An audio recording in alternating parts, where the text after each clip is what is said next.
All right. Okay. See you later. Good to see you. Peace, y'all. Comments and emails I've gotten about watching the show MASH, unbelievable. We're watching it, it's old, I'm kind of old, Bear's young, it all makes up for it. Shows quite poor knowledge in medical history, What's wrong with it? and I was very disappointed in that. So, He was just looking at me. His eyes. anything he says, he doesn't know the show or the history, so. Okay.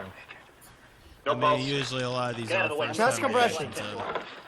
Yeah, but as a doctor, I think you should be able to Why are know they the doing that history, thumb technique? It's in my not opinion. what's supposed to happen. You're supposed to do chest compression. And I was gonna say, I'm excited that they put the board behind him, because that board actually makes the chest compressions more efficacious than a soft bed. But yeah, that large hit, Those that are the was worst their way chest of doing compressions I've CPR at ever that seen time, in my the life, 50s. over than even what I saw in the D'Amelio TikTok soap opera thing. What were those chest compressions? What is this? Keep pushing hard. Dude, what is that? What is, you just like throwing the patient? You have to go deep. It took a lot for me to watch Already this a very video. throwback doctor So. scene here. Their outfits, wow, this is before my time, and I'm getting up there in age. No, you're not. You're still young.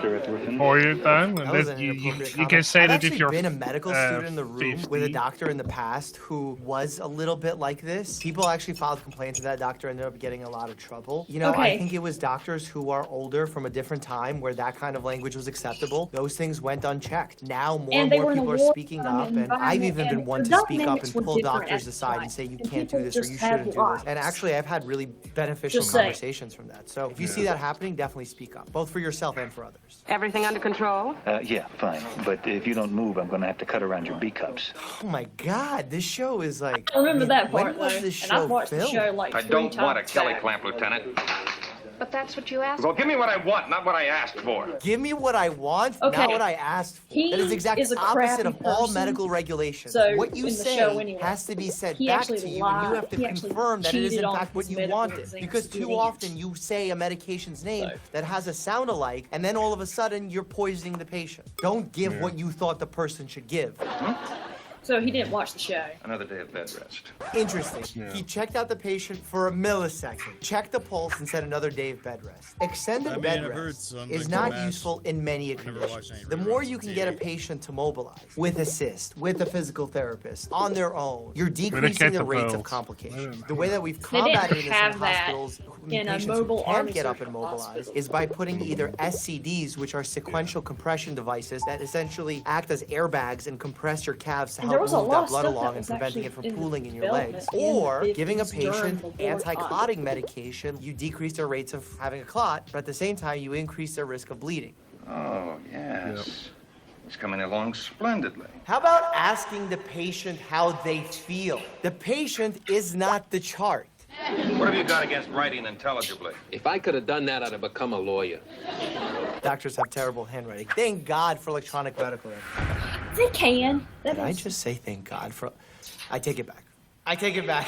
I don't want more notes. Just got this kid out of shock. He's got multiple lacerations. You stick him in the clink, he's liable to kick off. What is he doing? Massaging his neck with multiple lacerations? What even is this? My guy, what are you Choking him doing? out. Look, if Oh, I no. hand out AB negative, somebody's on the other side, and then one of our kids needs it, He's well, checking a his General Hammond pulse, will personally probably. give me a tailect without a local. What's a tailectomy? Cutting out a tail? This is the entire MASH personnel here in their blood type.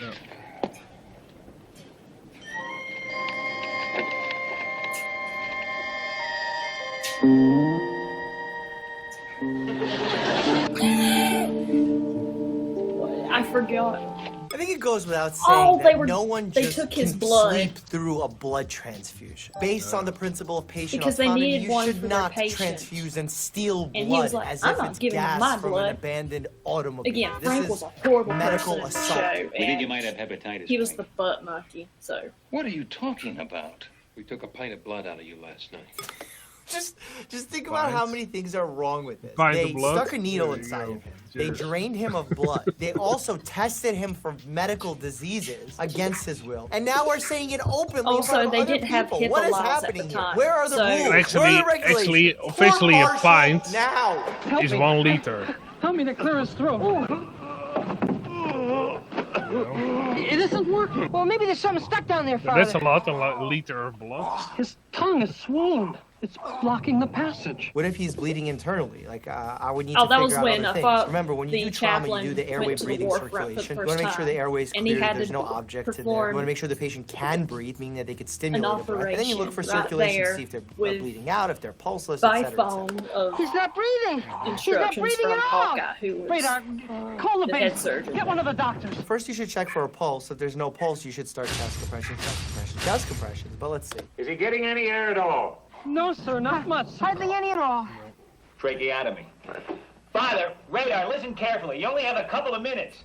One of you's gonna have to cut a small hole in the man's throat to let air in. This is never really going to happen because forget the part that he's asking him to cut into a man's throat without any knowledge of the you can anatomy of the throat. tell He I didn't ask so struggled many other watching important this. questions. What if this person has such a bad wound that they have a pneumothorax, a collapsed lung? What if this person has been shot in the heart and is bleeding out? You're going to make this person go through the pain and torture of getting their throat cut with no anesthesia while they're bleeding out internally They and didn't going to have die any anyway. You need to needles ask follow-up up questions. And the there simplest one would have on the been, front does when they this were person getting have a him. pulse? Because if Dude. the person doesn't have a pulse, you can cut all the holes you want in the neck. It's not going to help you. First, you need something to cut with, a sharp knife. Oh, jeez.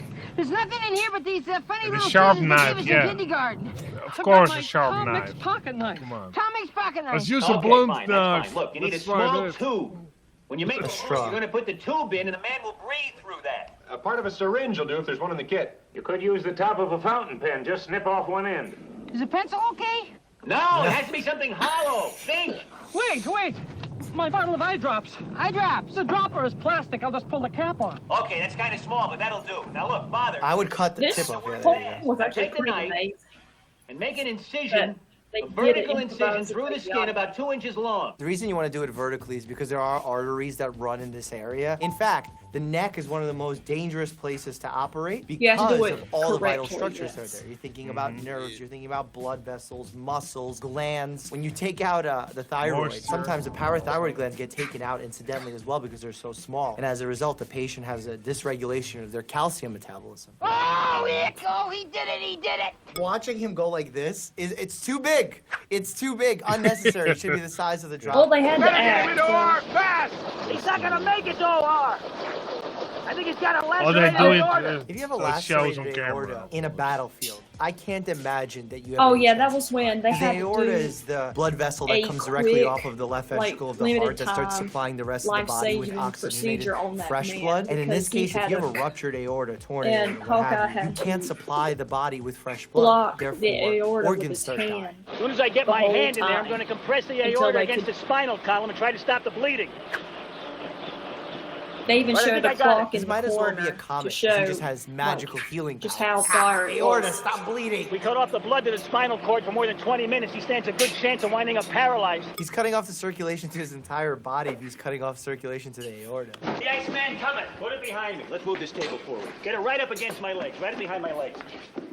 That's all the ice you got? You know, there is some truth to hypothermia treatments for patients who are going through cardiac arrest specifically, because it decreases the metabolic demand of the cells of the body, so thereby it can potentially decrease the damage that's done when you're having ischemia to that part of the body, meaning not enough oxygen. Just here, this patient's so long gone because of how long he's been without circulation, how much blood has been lost. His blood pressure hasn't been checked once. It's just completely unbelievable. He doesn't even look like he's breathing. And if he's not breathing and no one's pumping air into him, he's going through brain Well, he cardiac, did wake kidney up death, and he was every in organ. pain, and they had How to you doing, give Hart? him anesthesia. Freezing my immediately. phalanges. I brought the arterial grafts, Doctor. Let me see them. No, these are too small. If too much of the aorta is gone, we're going to be in big trouble. Well, this one's pretty big. No, that's no bigger than a piece of spaghettini. We need rigatoni. Spoken like a true meatball surgeon. Too much of the aorta's gone, but he's holding it together with his hand. Did you do the tracheotomy, Colonel? Yeah, Because he cared about the His patient. head injury is much too severe. Pupils are fixed and dilated. Blood pressure's up, pulse is coming down. He's not going to make it. I'm afraid not. I'd like to stay with this boy. What for? There's nothing you can do. Hawkeye's got a kid in OR who may be missing part of his aorta.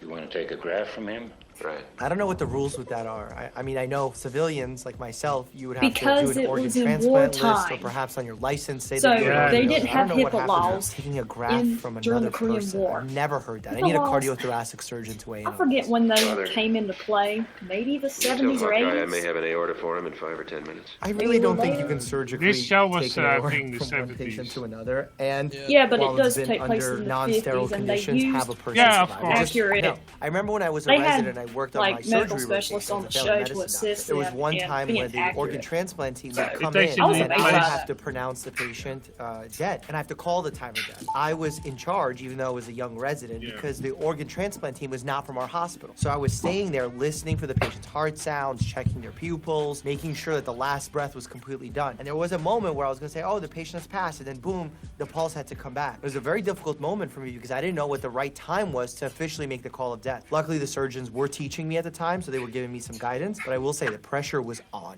Okay, I got it. great. Put on some gloves. Margaret, rinse the graft and heparin. Right. Okay, let's sew. No one checked this poor man's vitals in like 10 minutes, and they're just like cutting off his circulation, no bypass, no nothing. Scored. Well, they Put probably pressure on it. are used Suction. to it pressure's because going of Down, doctor. Put the clamp back on. I don't want to stop the circulation again. Can you sew it while it's bleeding? No way, you don't have a visual field when it's bleeding like that, especially when it's pressurized coming from the left ventricle. Each heartbeat, it's pumping like crazy amount of blood. Okay, you got it. Okay. Nifty knitting. I'm skeptical that this is working out.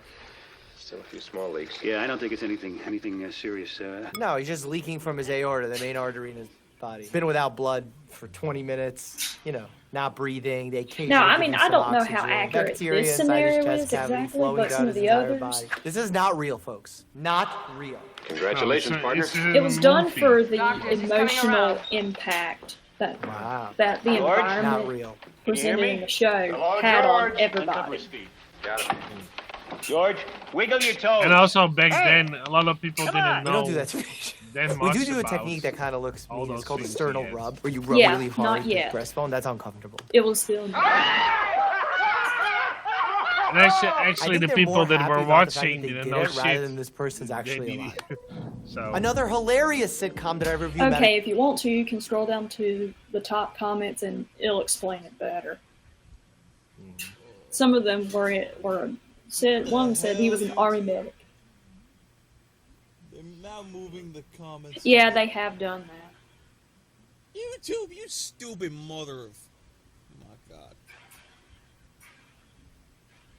yeah, Oh, YouTube surely, is dude. not as good as it was like 10 years ago. No, I mean, I don't complain that much of YouTube. I just always complain over the years they screw Well- up their format. Well, they also made it very hard to find anything on YouTube. But like back in the day, you typed in like a certain word that you want to find, or a certain topic. Maybe you have it typed on a in- certain mode. It doesn't show No. that for. I've seen other people show me the same thing, that certain topics that it almost seems like they don't want you to find it anymore. That's what I mean. They make it hard. Like, really? What you can do is put it between exclamation points.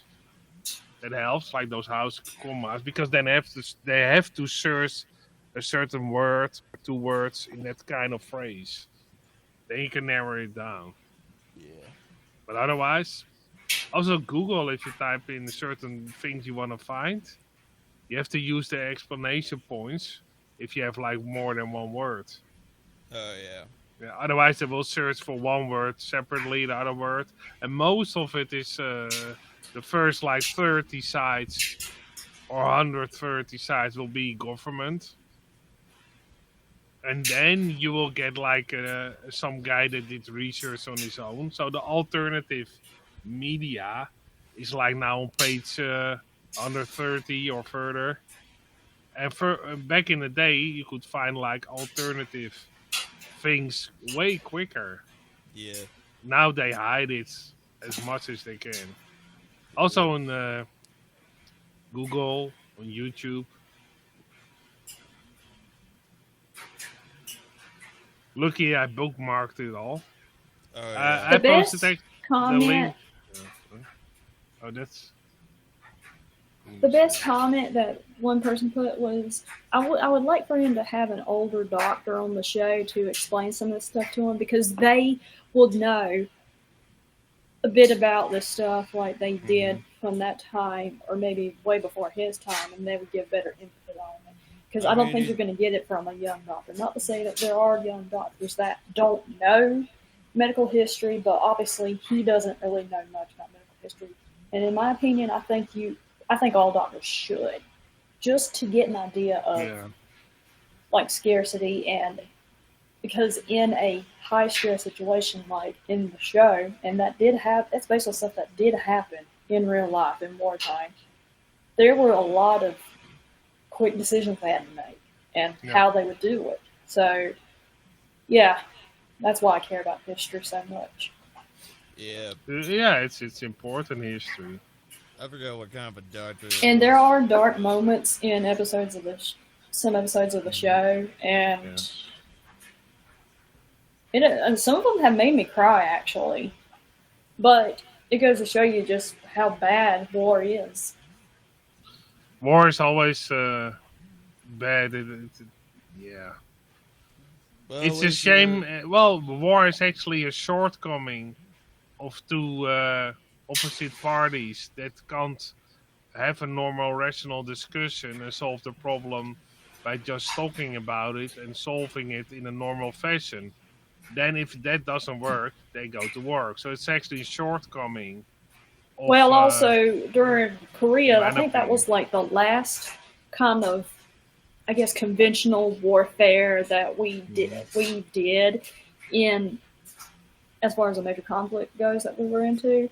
And then when Vietnam occurred, that was when the dynamics of generational warfare went to another phase, which was you didn't have a visible enemy.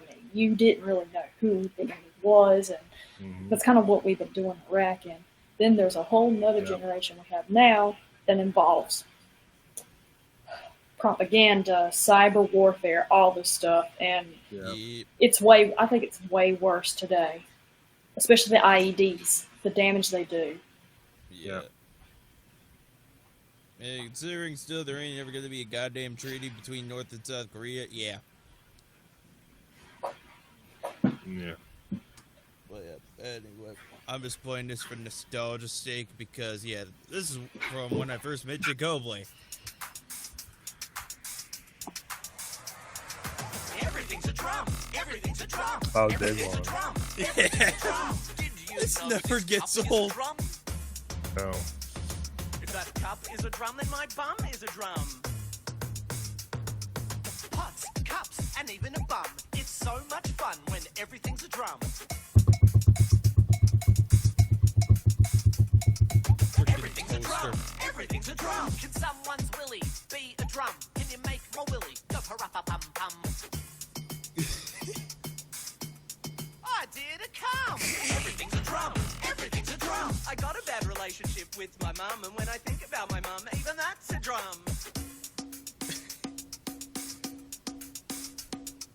Everything's a drum. Everything's a drum. When you drum on things, you can have them all. Anything can be a drum. Heck, even a wall. Everything's a drum. Everything's a drum. Hey, did you know this pot is a drum? Oh my god, doesn't work anymore. I said, did you know this pot is a drum? Uh-oh. Broden, what the fuck?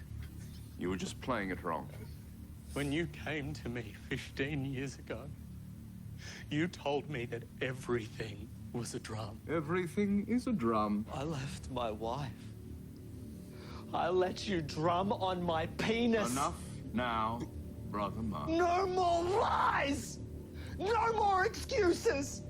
For if that pot is not Oh, no, I got it. Oh, good. Everything's a drum. Everything's a drum. Everything's a drum. Everything's a drum. Everything's a drum. Everything's a drum. Everything's a drum. Everything's a drum. Yeah, if I remember, this is like the third request Jacob Yeah. ever gave me. Yeah. Second or third. Did you see the one in the chat that I put? Morgan? Wait, which link? For top one or bottom one? The last one that's actually in the chat. Hold up. Yeah, I got that one queued up. Oh, it's in the list. Okay. Only there was an easier way. Hi, I'm Derek Bum. Say goodbye to daily stains and dirty surfaces with new Kitchen Gun. This sink is filthy, but just 3 shots from Kitchen Gun. And it sparkles like new. Wow. Look how This it cleans guy's a this meme greasy too hob. now. Goodbye, dirt. Grubby tiles. I love you, Kitchen Gun. Rusty taps. You can even use it on the washing up. There, all clean again. New Kitchen Gun, now with laser sight and night vision for after dark cleaning. Do you The sponsors by the NRA. Do you like trains? And there's a sequel to that called Toilet Grenade. Oh wow. And it exactly does what you think. Then you'll love Elephants and Trains magazine. What the hell? Elephants and Trains magazine is the definitive guide for all elephant and train enthusiasts. And that's not all. Each week you'll be given the parts to build this terrifying model. Elephants and Trains magazine. Fuck. Hell no! Sold out. Meats. Oh, here's the ham. Oh, what about this brand? It's half the price of that brand. Internet ham. What's that? It's the new way to buy ham. This is just a card. Where's the actual ham? Our ham is produced totally online, so we can pass the savings on to you. Just scratch off the panel to get your ham ID, then enter it onto our website. Wow. And your ham is emailed to you almost instantly. Bruh! You'll soon grow to love the weird taste of internet ham. Great, so I now need an iTunes card to go buy my cheese. From Sinister.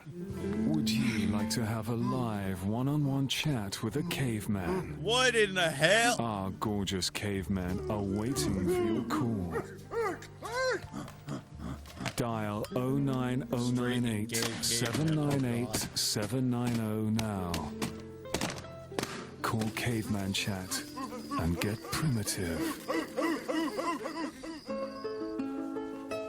When I wrote my novels all those years ago, I never thought they could be improved upon. Well, how wrong I was.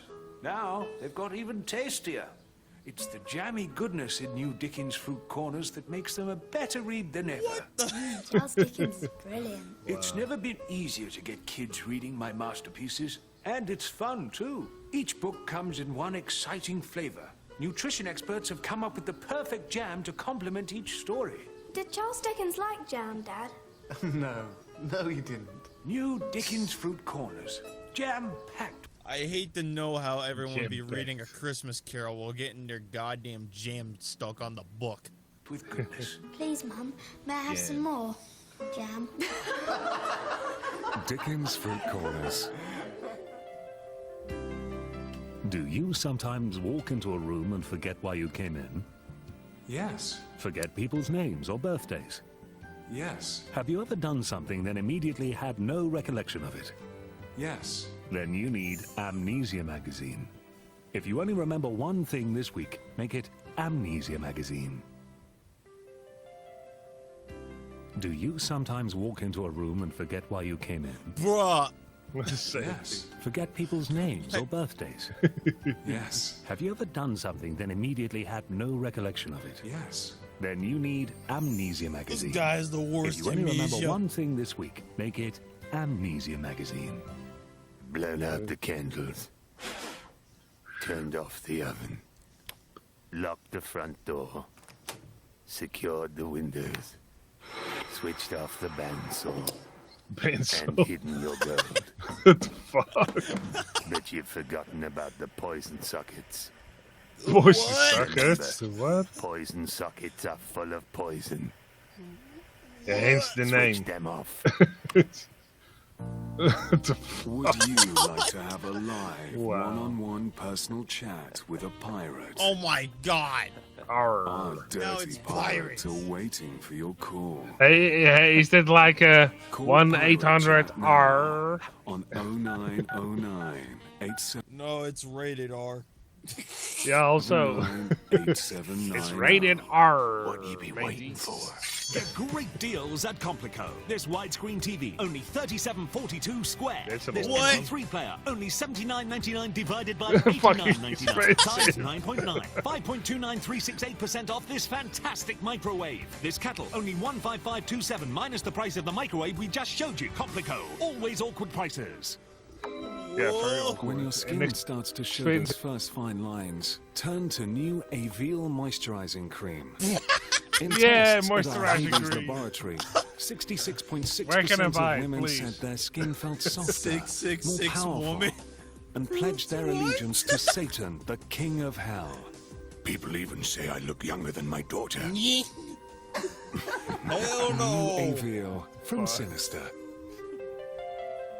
That's God, kinda no. good. Into a room which feels strangely familiar. Fucking hell. Yes. Have you ever heard a sentence and think you've heard it before? Only 5 Yes. minutes in. Have you ever heard a sentence and think you've heard it before? Yes. Then you need Deja Vu magazine. If you only read That's one the magazine same this thing. week, Different make lettering. it Deja Vu magazine. Hi, I'm John, and I'm going to give you a guided Fucking tour of hell. the latest revolution in computer technology, the Mac-Tini. The smallest computer in the world. No. You'll notice it only has one key, but it still performs all the functions of a regular keyboard. For instance, if I want to type the letter A, I press it once. For the letter Z, I press it, you guessed it, 26 times.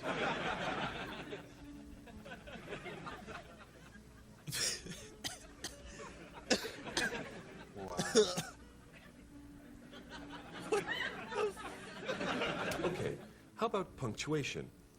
For a comma, I hold it down for 4 seconds, release it for 2, and then rat-a-tat-tat. What the This and all the No. combinations are explained in the manual. The Mac-Tini is also a fully integrated entertainment system. It's perfect for listening to music, watching movies, or even giving a business presentation. Since I started this commercial, I can't we brought see out it. a newer, smaller computer, the Mac-Tini Nano, Oh no. rendering this one obsolete. Thanks for watching. Everyone loves to laugh, and now you can with James Bond, licensed to tell jokes on DVD. I had to shoot an assassin with a harpoon last week. I think he got the point. Recorded What at in the Cinema hell? On the Palladium, licensed to tell jokes is the funniest stand-up DVD on sale. I was brushing up on a little Danish, and very nice she was too. Nobody does it better. I once killed an assassin by throwing an electric heater into his bathtub. Shocking.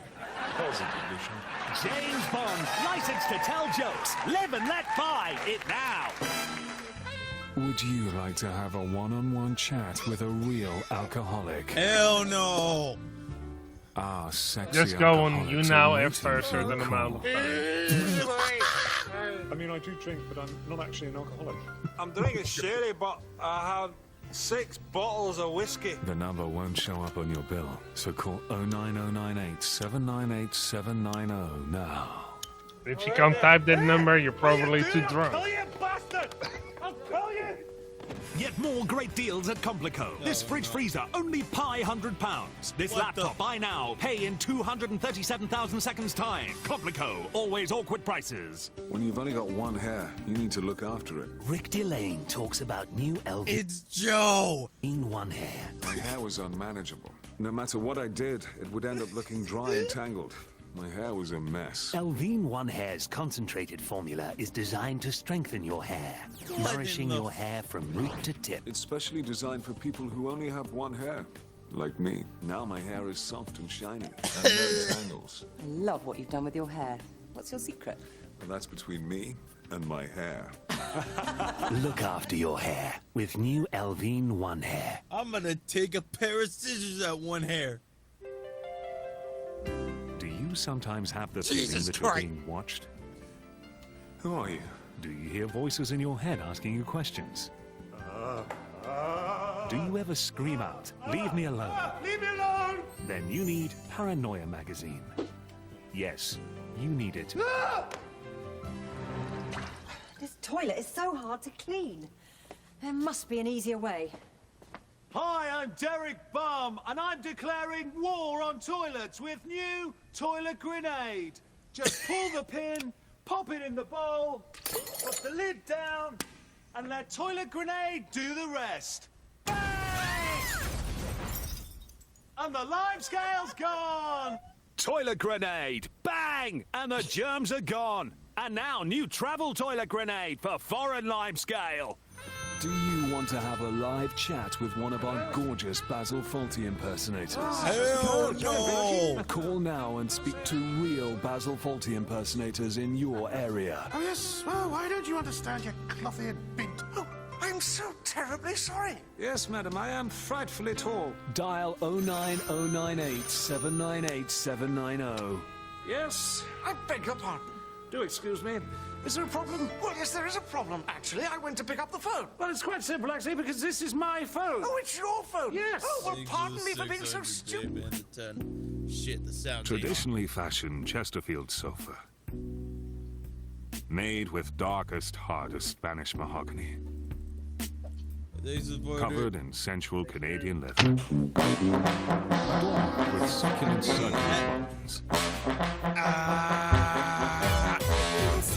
Jesus Christ. God damn it, it's broken. It's broken. It's gonna wreck. Freaking hell. What have I done? Okay. Sorry. You know what? Maybe we should give that one a cool down period of 10 minutes. I did. I cranked it to 200. Yeah. But I always have my kitchen timer to see if the 10 minutes is fast. Oh, no. Anyway, after that mock-up, continue on with this mock-up. And now something completely different. Stuffed with moist morello cherries and Somerset raisins. Mozzarella cherries? And soaked in the finest French brandy.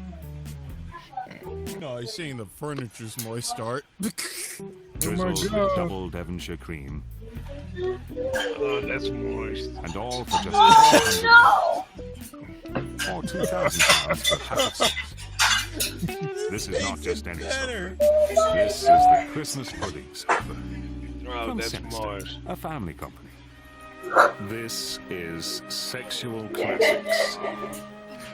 The definitive collection of explicit classical recordings. Recorded over 2 sensational nights by the London Pornographic Orchestra.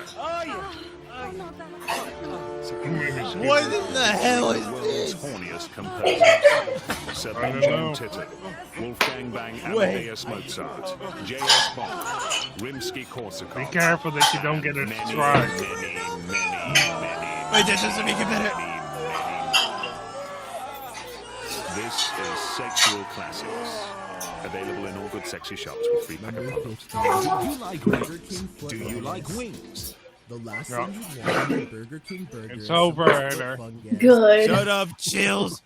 Do you like bings? Do you like mings? Do you like stings? Do you like kings? Do you like tings? You like tings. Then you'll love Rings, Wings, Bings, Mings, Stings, Kings, and Tings magazine. What the hell? What the fuck? Only 2 shillings. We're in love. I'm not wearing any underwear. I'm stoned. I'm a racist. I'm pretending to have cancer. Duke's barrel cheese. The cheese for liars. Do you want to have a one-to-one chat with one of our gorgeous dental patients? Hell the freak no. Call now and speak to real dental patients in your area. I'm in a little bit of discomfort, yes. Call 09098 798 790. Make your appointment now. Oh, freaking hell. This Boxing Day, there's Fridge Freezer, only Xmas pounds, where X equals 1.6, M equals 37.1, A equals a square root of 5, and S equals pi. And store-wide, there's 20% off everything with the Indigo Cross, while 3.7% is added to all products bearing the Violet Cross. Sale starts at 5 a.m. New York time minus 8 p.m. Tokyo time. Christmas just wouldn't be complicated without Complico. Since the dawn of time, man has sought to harness the ancient power of the primal elements. Fire, water, gravy, and moist. Throughout history, ancient civilizations have made mysterious and powerful gravies, and now their secrets can be yours. Week by week, Gravies of the Ancients magazine unlocks millennia of forbidden knowledge, building into the greatest gravy library the world has ever seen. Solve the ancient Egyptian riddle of the gravy. Taste the timeless and delicious lost gravies of the Incas. And unleash the dark magic of the Norse gravy longboats, forged by the hammer of Thor and thick with mysterious onions. Now I'm craving some Plug gravy. your dinner into the mysterious energies of the mightiest sources in history with Gravies of the Ancients magazine. Only £75 billion. What the? Oh, that's cheap. As a model, it's important to get my beauty sleep. If I'm not working, I can spend the whole day asleep on the couch. Sometimes my boyfriend plays tricks on me. He's such an idiot. He loves drawing wrinkles on my face. He thinks it's so funny. What is this ad? But it's not great for my job. Now there's a solution. Vitrine Ink Wrinkle Cream removes drawn-on wrinkles fast. Vitrine's rich formula removes even the finest ink wrinkles. There. Now I look amazing again. And makeup remover. Where've your wrinkles gone? Seriously, I think there's something wrong with my boyfriend. Don't have pretend wrinkles. Have great-looking skin. Do you want to have a one-to-one chat with one of our gorgeous zombies? Hell no. Call now and speak to real zombies in your area. Call Zombie Chat now on 0909 879 6660.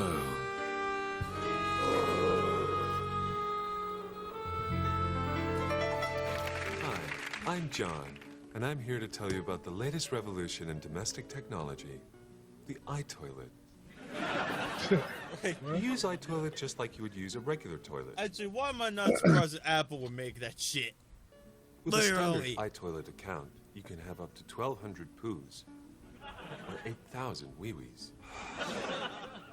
When you've done your business, it's converted into a file, which is then emailed to us here at iToilet HQ. We've made cleanup fully That doesn't intuitive, sound like so something there's too no far need from to the carry future toilet if the paper. overlords actually Just really download want what to you control need this. when They you want need to know it right from the iToilet store. Just Press saying. print, and you're Well, good or to go. just hire Kim Kardashian because he Thanks wants for to listening. slim down eating poo. You saw that on the news. What she did to Marilyn's dress is very terrible.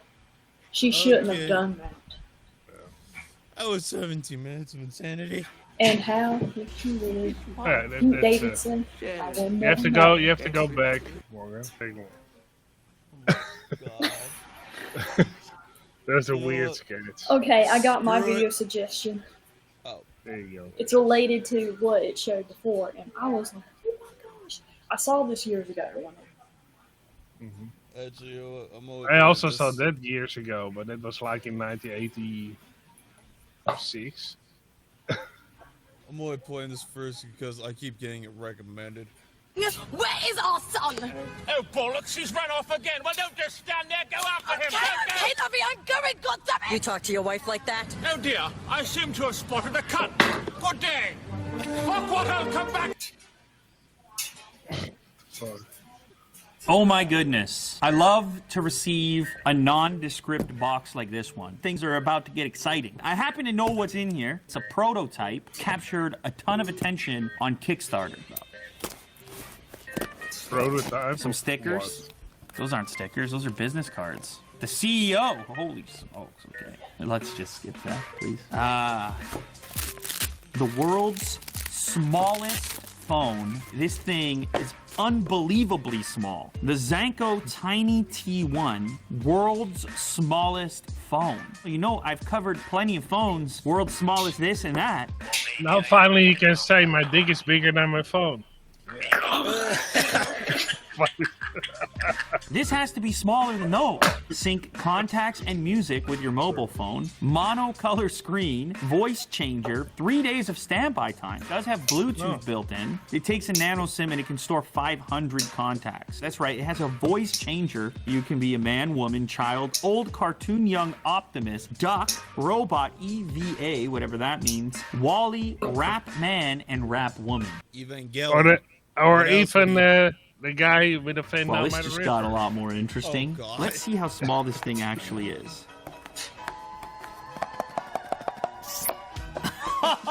Yep. Whoa! That is unbelievably small. It does not seem real. Holy! It looks like it has a speaker on it too on the back there. SIM card goes in the side here. This thing makes a nano SIM look big. Smaller than my thumb. About as big as an SD card. About as big as a coin. Smaller than a small size Bic lighter. Much smaller than a ketchup packet. Barely more than 2 pieces of gum. It's tiny. A micro USB cable to charge it up. Oh, and a SIM tool. This little guy is around 55 bucks, and at this moment, you're probably thinking, who is this for? What is, I mean, it's obviously a novelty thing. It's for people who have all kinds of tech. Pull this thing out at a party, and people would be amazed. You make a phone call on this, Well, they carry people's minds are contraband. gonna be blown. The leprechauns. buttons are way smaller than my fingertip. There you go, Jack. What do you think about that? I'm not That's gonna a lie. Pixel 2 XL. When I saw this, I thought, I mean, obviously they don't do the same thing, but holy smokes, just dwarf. compact as possible. Oh, there we go. But I We gotta got the get time, we got this. full battery life. All right, I'm gonna put my SIM card in. I'm gonna try to make a phone call. I What do you just wonder say? if it can be a burner phone too. It looks like I have a message. Let's give it a shot. Will, what's your phone number? Did you guys hear that? 413. That's kind of nice. I think it's ringing. This is so bizarre. Oh, wow. Kind of a loud speaker. Hey, man, you sound all right in here. You too. Really? I did not expect to have any kind of call quality here. Yeah, perfectly clear. Yeah, you too, man, and loud. I feel like a secret agent right now. Leave your phones at the door, sir. I'm like, no problem. This thing's in the sock? You like to go for a jog? You need to maintain the contact. Maybe you don't want that whole experience. You know what I mean? Maybe you need something more discreet. Should I try the magic voice? Okay, we're gonna switch. Will's gonna come in. As you guys can probably tell here, I have altered my voice. This is the child setting right here. I think it sounds more like a chipmunk. So this is old.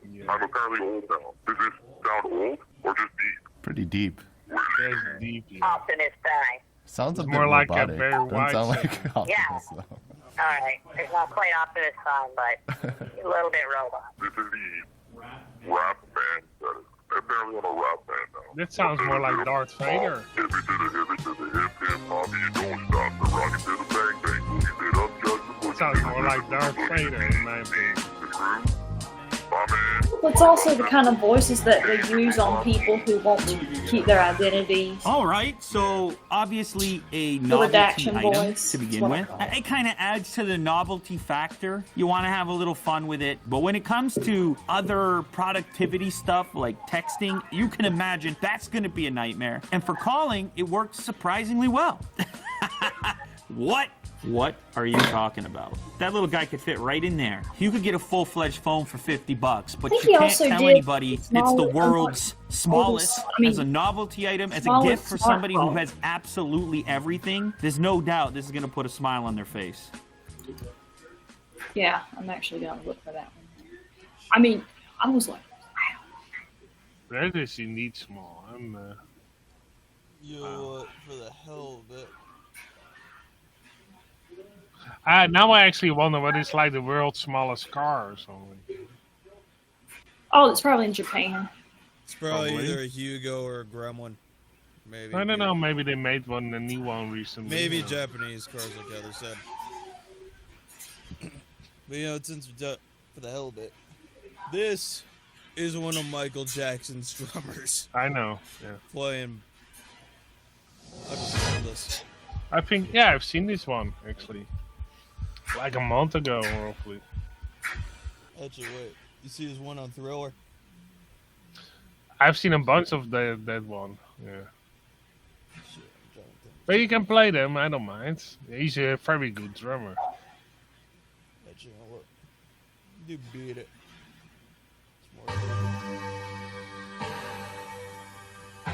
I'm jealous of this freaking setup alone.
Yes. Yes, he did, Dustin. Yeah, indeed. I saw actually the repetition, and I saw him behind the drums. And he did the repetition for his 2009.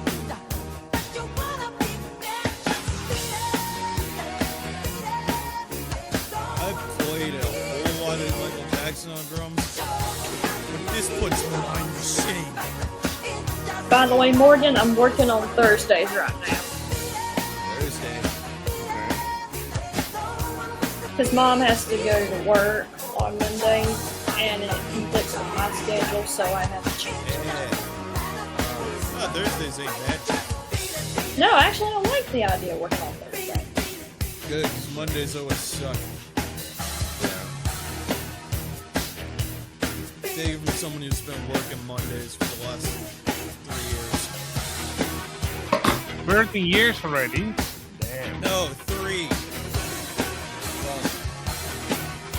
No, but production road. Indeed, 30 years already. Oh shit, yeah, it has been that long. Yeah. I know, it doesn't seem like it's that long, but... No. I was in 3rd grade and I remember the news. It was around when we heard about his death. It was like a week before we went to our Florida trip. And while we were in Florida, we found out that Billy Mays died. Yeah, there was a lot that was going on. Celebrity death, pool-wise. It was crazy. Oh, believe me. The ones that still hit me the most right now, any of the Monkeys' deaths. The Cowboy Bebop creator and Chester Bennington. That's nice. Those 3 have hit me. Let's see. Especially Chester.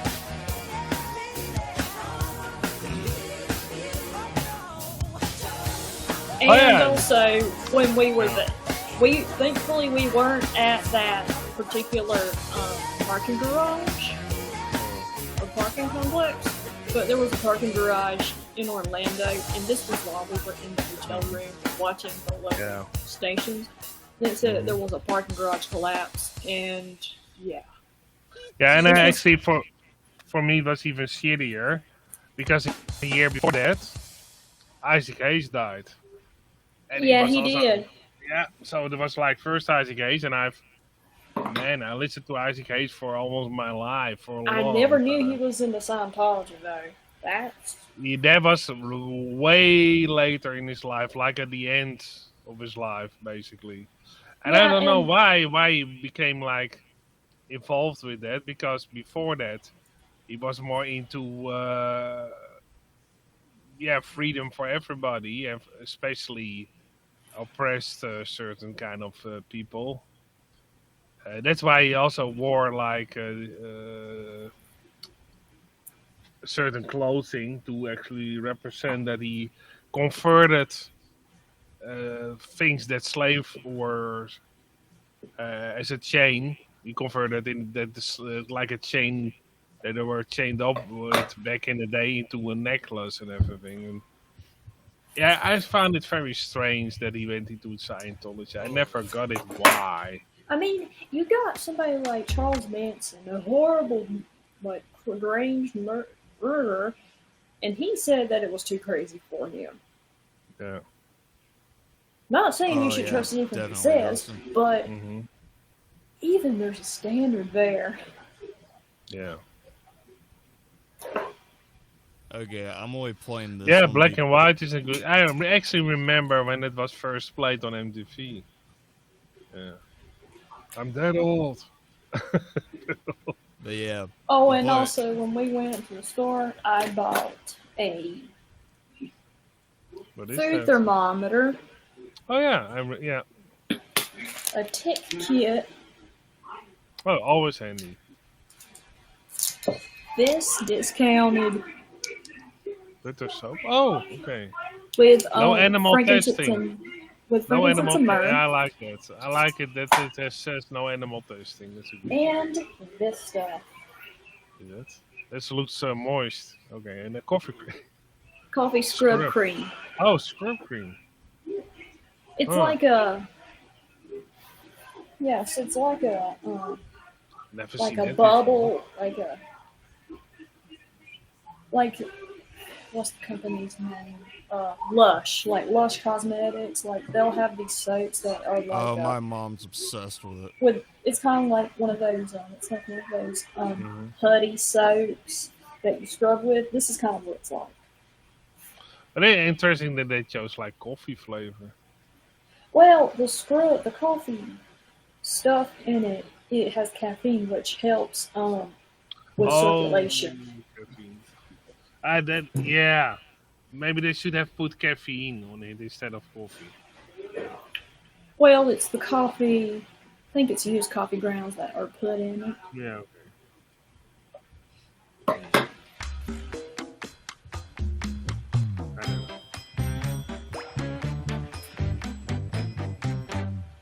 Electronic drums. Oh, that's for a zip line? They're portable. And they Actually, allow it's you to more for practice carrying stuff any time of day and attaching or it. any time of night. If you've already got your electronic drum kit at home, great. There's tons of information you're going to learn in this video to help you get the most out of that kit and your time with Drumeo. If you're thinking of upgrading your kit, well, we've got lots of information here for you as well to help you make an informed and educated choice. And of course, if you're just starting out and you're looking to get your first electronic kit, we're going to start there. Hey, we're going to never start seen there that before. right Yeah, now. that's pretty Yeah, because they're reusable and they're not wood. So before we get into that's good, yeah. Yeah, I'm only playing this because straight up, I'm stupidly curious on this one. Individual models, let's talk about the Since I new got an and electric used set. debate, because this is a big question.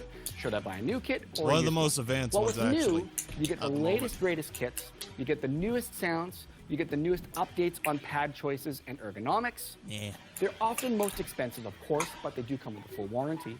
And much like cell phones and computers, they have the latest, greatest technology, they tend to work the best, and often are less expensive than the previous model. So that's often a great choice for electronic drum kits. Now, this can be very overwhelming because there are so many models, so many versions of kits. But if you do your research, you'll find that there are some great deals to be had.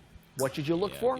Well, again, using the cell phone and computer analogy, you want to consider the age and generation of the technology you're looking at. If you see an electronic kit that's, say, 10 years old, it might not be a great choice because it's going to have very old tech in it.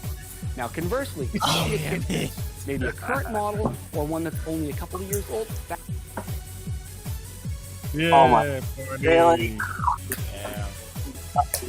Jordan, I'm the one who invented these triggers, so yeah. No lie, that's the guy.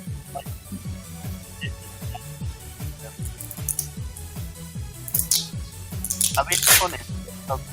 At least I want people on the end of the hangout humming that song or something.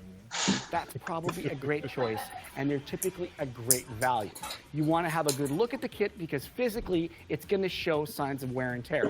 Wear and tear is crucial. You want to be able to have a look at the kit and see if it's been played a lot or maybe just a little bit. So look for signs. With the rubber surfaces, you'll see lots of marks from sticks. If they look really, really abraded or they start to look shiny, that's a good indicator that the pads are pretty old and it might be time for that kit to be retired. If the kit has mesh heads and they look really worn, well, you're in luck. Those are easy to replace and not that expensive. With the foot pedals, well, they're often pretty easy to fix, but the hi-hat controller, which is like a switch, much like this one here, you want to make sure that it moves freely and doesn't wobble an awful lot. I'm just telling people right now, don't get this stupid remote, get an actual hi-hat stand. Why? That would just be a good indicator. Because you want the real feeling. And trust me, I played with those stupid pedals for years, and I hated them. As to whether it's been really played a lot. The module itself isn't going to show you anything really crucial there. But again, maybe check the wiring. If the kit's super dusty, that's an indicator that's been sitting for a long time. And as you can imagine, electronics are like that. Really? You worrying about dust? Wow. Well, I got dust on my shit, and it still works. Well, also, if it has a lot of dust on it, it hasn't been played a lot, so it's probably good to go. I play mine every day. Yeah, probably. They'll need it cleaning a lot of times, if it really does this. Anyway, if it's still working. Break down the electronic kits into 3 price ranges. Entry level, that shit could be dead. And top You won't know. Each category has its own advantages and disadvantages. With entry level, you have small footprints, you often have rubber pads, or you have very basic mesh heads, very, very simple to operate sound modules, and a hi-hat foot controller. Not a ton of other features, but often a great price tag. With mid-range drum kits, you often find larger pad surfaces, which give you a larger striking area, the ability to make a larger kit setup, which is closer I mean, to he may not be in school and stuff, but he's learning. Add-on options and setup options. You have more sound choices. You have better sound choices. More module. Otherwise, we'd be paying fucking way too much for college and shit. Functions. Before you go further, the top of the I'm line gonna kits, well, add off. sky's the limit for features and for price. These kits give you the most realistic feel, the best triggering, and by far the best sound. In most cases, you'll have way more options for recording the kit and getting those sounds out of the module, either into a PA system or into a recording system. They are as close as we can get to an acoustic set, and in some cases, they which I have top of the line actually. Even look like acoustic drum sets. So to match our different levels, here are some price ranges and some kits to suggest in those ranges. Okay, I played that way. Shit, which ones have I done? Okay, I'm just gonna say this: Yamaha DTX 42K. Yeah, it sucks. I've tried that thing. On its rating, how bad does it suck? Dude, Jordan, I swear to God, if you ever tried playing this thing, the Yeah. thing feels like cheap-ass plastic. Oh, God. And I was playing this for months on end at my drum teacher's studio. Was it like sucks breaking the drums and it shit? sucks the... No, it doesn't break. I just hated the feel of it because I couldn't even play punk shit on it, really. That's depressing. That sounds like a depressing time. This is actually a pretty good kit. Not gonna lie. I mean, it looks pretty sick. I can't pronounce the name though. I can pronounce the last name, but I don't know the first name. Well, the last one was Lisa's. This is Rowan.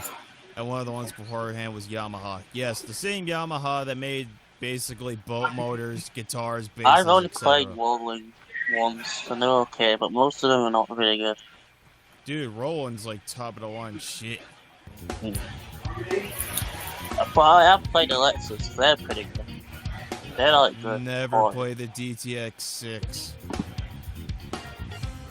I have played most of the Garments, though. Most of them are okay, but Never a lot of heard them of are the shite. GY-G9. I have not played those. Roland TD 27KV, never played that either.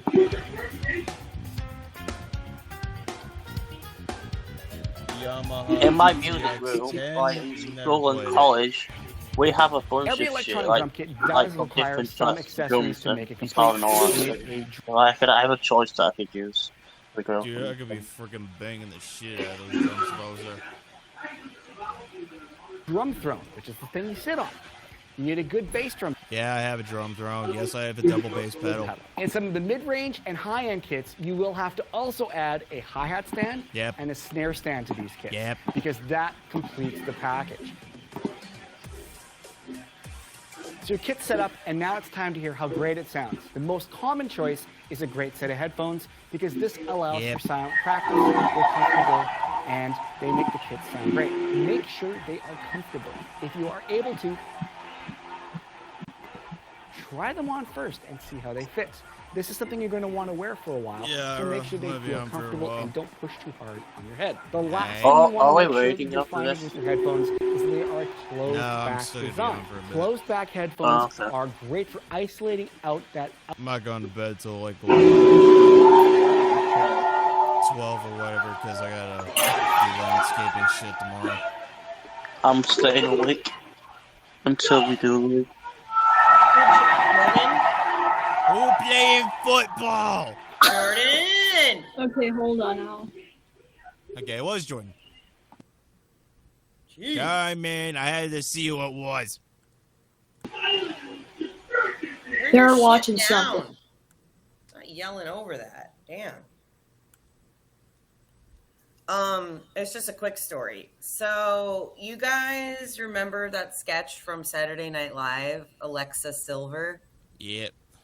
So, today, my younger nephew, he's turning 4 this month. He graduated from his first year of preschool.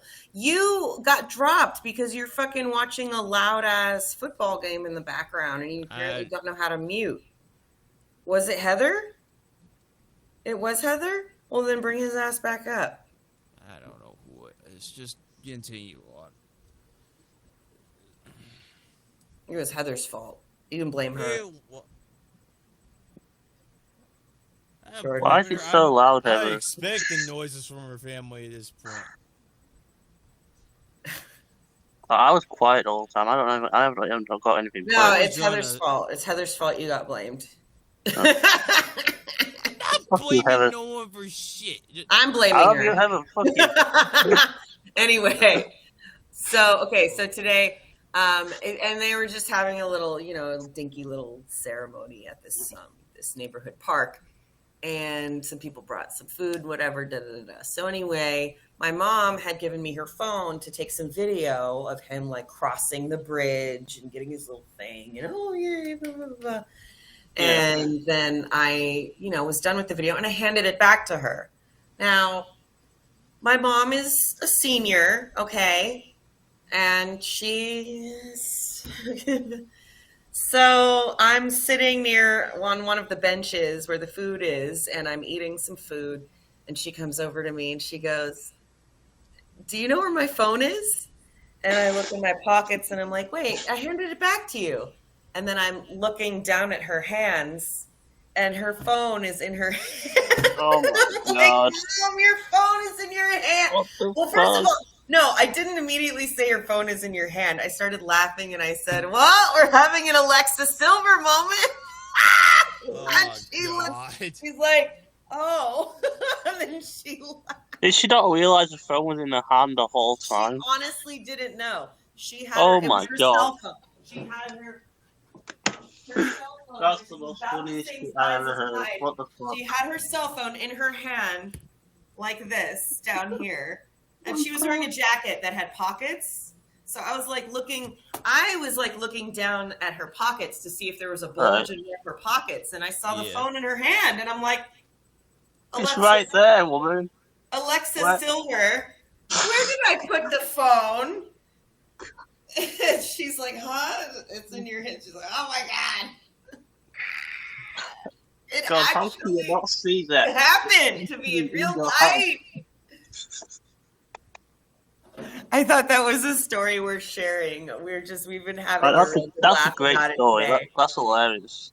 She just took the dog for a walk, and she was about to walk out the door, and I noticed her phone was on the counter. I'm like, wait, your phone. And she's like, oh yeah. And then she's like, Alexa. Thank you, Alexa. Oh, it's too funny. Oh, wait, go back to the one where you're like this. Go down. I do is just showing my drums. But you're so cute. No, go down. You're like this. Oh, look at you, Sailor Moon. Well, you're not Sailor Moon. I mean, it's good gummy, but never mind. Okay, well, whatever. It's the same aesthetic. Shut up. By the way, fuck you. Anyway, yeah, this is fuck what you too, Heather. Don't be pointing your dagger at me. It's not looking all fucking threatening and shit. Didn't mean to. Heather ain't yo funny. What does she have? What even is that? What? Oh, skewers. You're threatening to skewer me? You bitch! I'm dialing the cops right now. Right fucking now. See? I'm dialing them. See? Look, it's dialing. It's going. Jordan. Oh my God. Police in whatever state Heather lives in. Oh my God. She is. Anyway, yeah. By the way. Oh my God. Whatever. I don't care. I'm just making. This actually used to be what the corner looked like in here. Oh, Heather, I know you're not but old ass drum set here. Which... Heather, are you threatening me? Are you threatening me? I need Tippy. Here we go too. Tippy for my bunghole. The first day I got my bass drum pedals in here. All right, Jordan's damn, these look beautiful. If this shit happens again, I don't know what I'm gonna do. YouNow is being a jackass. It's not just YouNow. Sometimes my computer crashes for no reason. Yes, I wasn't kidding the people when I said I played drums at my own birthday party. You did that? That's great. That's legendary. That is baller, dude. Yeah. I mean, my family got confused when I played Bottle Surfers, but Sherry got with Sharon. Sharon got Sharif. She was Sharon on the topic of disease. No, there was one year I started my set with Guided by Voices and ended with Graveyard by Bottle Surfers. I don't mind the sun sometimes, even because it's so... You should have did a song about how... Yes, I just found funny. How terrible high school let's go, that would be funny. Cinnamon and sugar, yeah. You should just do a song about how terrible she was. That'd be kind of hilarious, but yeah. And here we go, the current drum set the first day it came in here. Oh damn, that looks old, but new at the same time. No, this is like 2 years ago, almost. I guess my room looks freaking trashed, but yeah. Wasn't that 2019 that you had 20? No, this is like 2019 shit. Oh. Even look at this, the first appearance of my avatar. Or my Hey Morgan, are you 21 yet? Well, this November I will. November. Okay. I got a question for you. It's why it's going to be until next year. I have a question specifically for you then. Would you take issue if the law was changed so that you had to be 21 before you could even apply to own a gun? I mean, not really. I'm never going to play on it. I'm asking Morgan, please. I ain't going to own one, you know. Okay, so it wouldn't affect you anyway. I'm more a sword enthusiast, but yeah. Okay. All right. Jordan, are you under 21? No. I mean, you live in the U.S. No, I don't live in the U.S., but I'm over 21. Okay, then I respectfully, I don't want your opinion on the matter. Fair enough. I got you. Respectfully, thank you. Oh my god, this is a lot of old shit. And if you'll notice, I wasn't asking for Heather's opinion either, because even though she lives in the U.S., she's over the age of 21, so I didn't want her opinion either. Diesel here is now 570. Have you guys seen that video of those girls who put fucking diesel in their sedan by accident? They're like, they come out, they're like, oh, we didn't know. What are we supposed to do? No. You girls. How do you do it by accident? Yeah, how do you do it by accident? They're blonde. That's how. Like, no offense to you, Heather. I've dated blonde people. I've not even wanted to. I mean, there's a separate. I mean, for the record, It was one of those pumps where there's only one handle, but it was green. It was a green handle. It was a So a single blonde diesel. person. They just pulled up to the pump. They weren't reading any of the signs. They didn't look at the green fucking handle. Yeah, it's their own goddamn fault. How dumb can they be? Jeez. That dumb. Aw, Morgan. Yeah, this See, is my first. Heather doesn't fucking drive, and she wouldn't make that mistake. Like, I mean, for the record, there's inexperience, and then there's just plain fucking stupidity and obliviousness. Yeah, this is my first Halloween on YouNow. Actually. You're so adorable! And all I remember from that night is John and I were hanging out. I got Burger King, and we just rambled about shit while I was dressed up as this. That's how that year went. There's a crow that likes to torment me. I like that Shigo outfit. That's kind of. Yeah, nice. Everyone does, and yet. Yeah, it's hot. You're hot in it. For some reason, your face takes makeup very well. Yeah. You rock makeup. Like. Well, I got a foundation from a recent one because I started realizing, I'm starting to. I have to agree with Ira on that. I'm starting to lose my freaking facial youth, and I'm dreading it. Like, Morgan can play a part as a girl any day of the week. Like, just say. Yeah, and I can play the part of a psychotic girl who lost her family in a fire. Thankfully, dang it, what? No. Jamal ain't here to.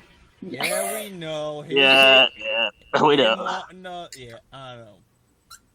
Oh, Heather, did you hear about Will blocking me?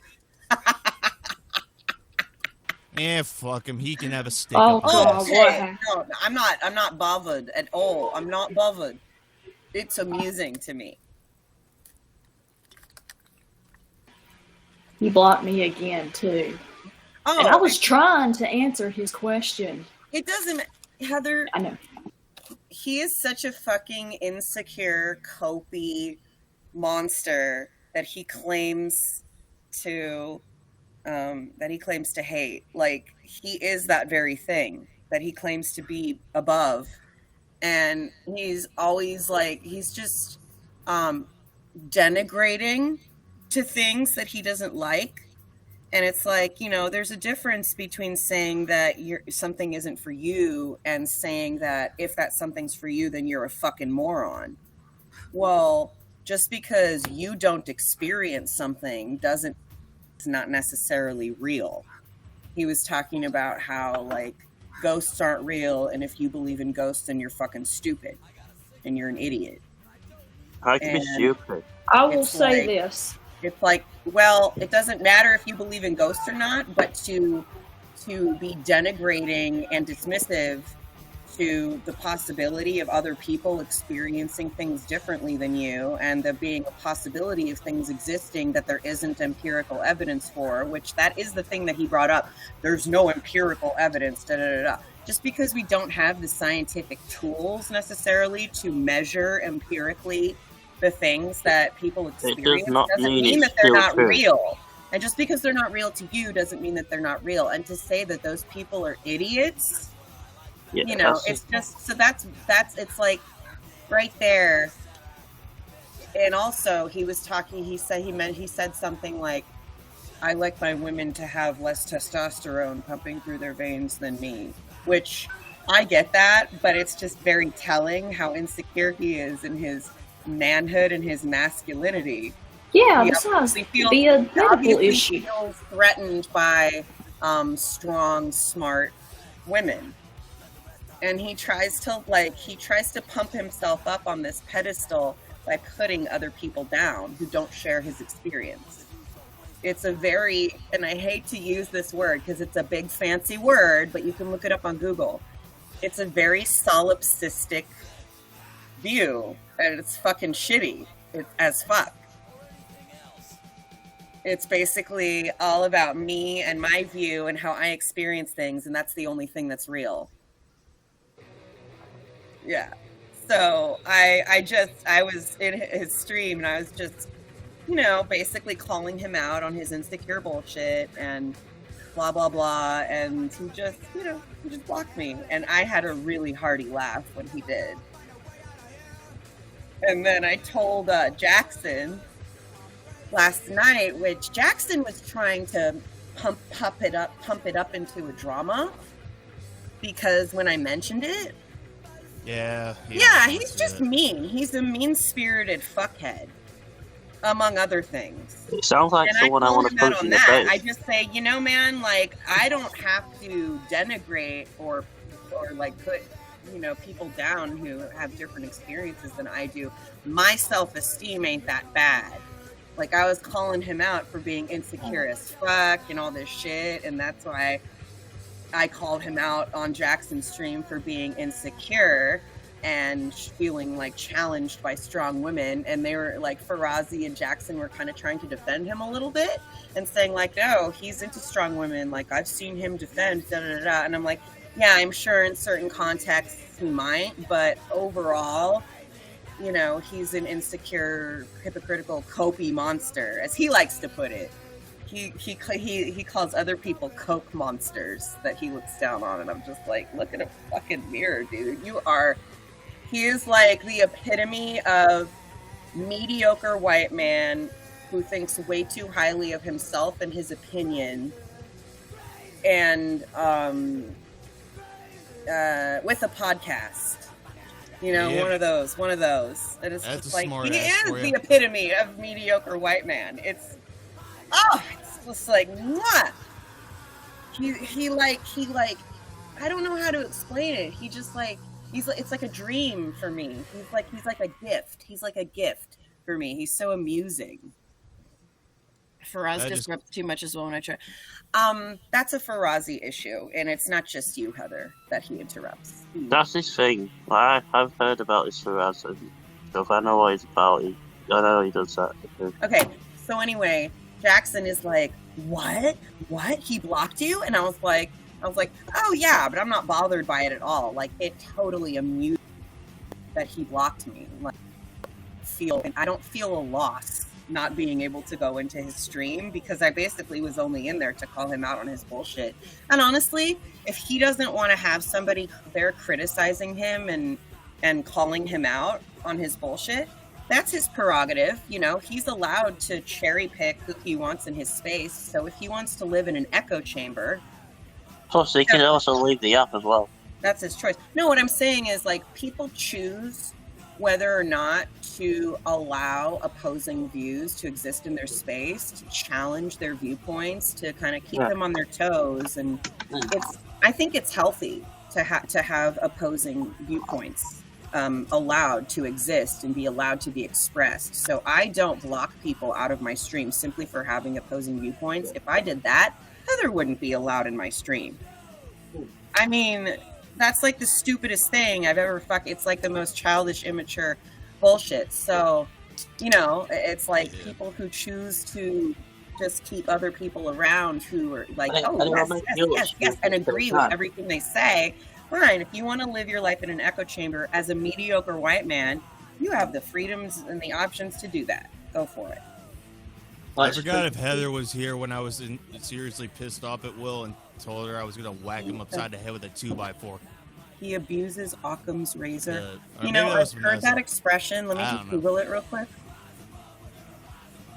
People like that are like The such scientific boys, and like philosophical boys. rule that entities should not be multiplied unnecessarily, which is interpreted as requiring that the simplest of competing theories be preferred to the more complex, or that explanations are unknown. Yeah, Heather, I remember your mom That's a little actually too said wordy for me. Cyberbullying. Parsimony.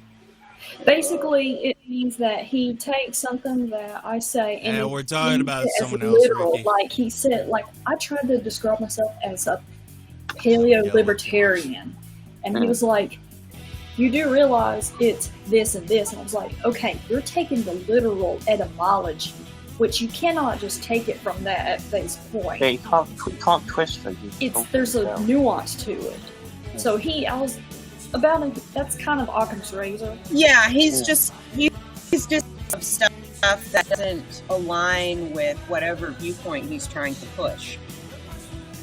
It's really it's very shallow and basic and super see-through and pathetic, honestly, and like, oh yeah. Okay, so here, I gotta get through this.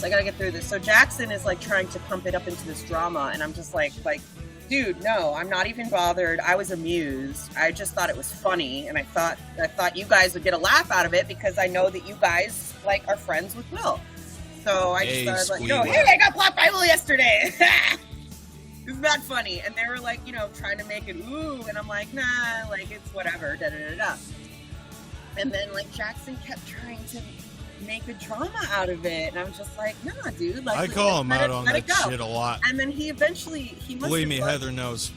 He must have bugged Will over DMs because Will eventually popped in there, and they were like talking and whatever. And I wasn't addressing Will directly, but Jackson was talking about the reason why he brings people up, and of course Will is going to take it and like tear it apart and rip it to shreds and examine every little piece of shred that he created from whatever. And Jackson was like trying to defend his point, and he was like, well, I do consider you a friend, but you're also content. And I was like, I agree, Will is content. Like, content to me. Regardless of the fact that I dislike him as a person and I think he's a piece of shit in real life, he's content. He's amusing. He's amusing as fuck. He really thinks very fucking highly of himself and his opinion. It's honestly, he ever blocks me, I'm not gonna be surprised. I don't know where it lives, but if I did, I would have put good faces in front of it. Wait, Ira, did I ever tell you I got blocked by Connor Wade like back in the day? Yeah, it told me to go to a mental hospital, and ever since I just like, you know what? Fuck off, man. I'm out. Oh well, he's a fucking Chad. Fuck him. Exactly. There was another. Okay, so Will was talking about the reasoning why he likes to bring people up. And again, he revealed something real asshole-ish about himself. He was talking about how he likes to bring people up if he's curious and wants to know more about them. And he's like, by the time I get to know someone and be friends with them, honestly, I'm not really interested in guesting them anymore. And to me, what that says is he looks at people as curiosities rather than the other night he people to have lost relationships it. with. The other night he lost it, and he was like, come on, I want somebody to argue with. Like, he gets amusement out of that. I was like, can't you just talk to some No, people? he's addicted to conflict. I mean, I like argument too, but not that much. Only when it's healthy. You enjoy a good argument when it's appropriate, like when it's needed, but not go looking for one. You don't go walking around like this, like metaphorically, like he does. I need a good argument. Somebody come and disagree with me about something. Like, what? That's so fucking sad. Oh, yeah. He is a sad sack. Like, that's what it means to be a sad sack. Yeah, I mean, he's giving his share of plunges to me, but really, I just shrugged him off and walked off. You have to take it not personally. It's not personal, Morgan. He's projecting his own self-hatred onto everybody else. No, I'm done with him. Believe me, with people these days, I just freaking... Yeah. Yeah. Pretty much the only time we will maybe see him is if he's in Jackson Streams. That's pretty much it. Right. So he was up in Jackson Stream, and him and B-Man and Travis were all like, and there were some moments where it was dicey and things were getting a little toxic, and even the word toxic was thrown around a couple times, and there was awkward laughter, and B-Man was like, yeah, I'm holding back because this ain't my stream, and you could tell that he was fuming, and like Jackson is like, yes, I thrive off the drama. But I wasn't playing into it. I was just like, no, you're trying to pull me in and all this. No, I was amused by Will blocking me. I'm not bothered. Ain't no drama here to be had. But I would gladly sit on the sidelines and eat my popcorn and watch this happen. Yeah. I'm also recalling something that I told Will and I was specific about that is actually true. You're a commodity on Joey Cannoli's streams. I consider both of us, but I mean, I have other choice words, but yeah. What did he? Okay, an item, whatever. What did he say? What did he do? He keeps on asking me, like, "Are you gonna go out in the morning?" I was like, "I'm not interested." We're Yeah, friends." even though literally my girlfriend fucking guessed it with him. No, I'm talking about Will. What did Will do? Oh, he hates him. No, you were gonna say something. Oh yeah. I was explaining regarding Islam. There's different houses, jurisdictions, whatever you would call them. Yeah. Sufi, Sunni, of course there's Wahhabi, which is the worst. And then there's... Were you trying to make a point that he was intentionally missing? Yeah, and he said, so basically, and he just disregarded it, but there was actually a guy from Pakistan that was in the stream, and he came on one of the streams that I made, because I wanted to ask people across the world about just when Ukraine was going on, like started. I wanted other people's opinions. And he told me that he thought originally that I was like a country bumpkin, like idiot American at first, which I can understand. But he said that when I mentioned the differences in Islam as far as Sunni and Shia, he was actually appreciative of it, because that is something that not many people or the average person knows. Right. And they should. And he appreciated me, and he actually called me, he considered me wise. And I was like, oh my gosh. And he asked me, does Will bother you? Do they all bother you? And I was like, more so Will. So, yeah. Yeah, it's like if Will takes something out of context or misunderstands it, and then you try to correct him or explain like, oh no, you're misunderstanding, and you try to explain the point. If he is intent on missing the point, or if he is just bored or lazy, he'll just cut you off and not give you a chance to explain yourself and be like, yeah, whatever, it's this and that, and you're not going to convince me otherwise, and then he'll be like, moving on. That sounds like someone I want to punch in the face mean-spirited fuckhead. Like, so it seems like he thrives on drama. Yeah, he does. I don't fall with that. I don't like drama, so it sounds like someone I want to punch in the face. I mean, I consider it a blessing being blocked from there. I consider it not just a like, I felt accomplished. I was like, I deserved enough of his attention for him to click on my name and hit the block button. Ha! Like, who else would set me want to punch me in the face? Like, jeez. I just try to fucking avoid him at this point. Yeah. Like, Heather knows my whole reasonings with him. Honestly, seriously, he literally heard like something in my fucking background freaking drop me. I'm like, alright, fuck you, asshole, I'm out. Yeah. I could see Morgan punching him if he met him in the street. I'm trying to think of like somebody that I don't Jordan, really... the thing with me, I need a hell of a lot of rage to do it. Let's see. Okay, here's a good example of somebody whose stream I won't go to anymore, but who I will not say a bad word about. Point Man.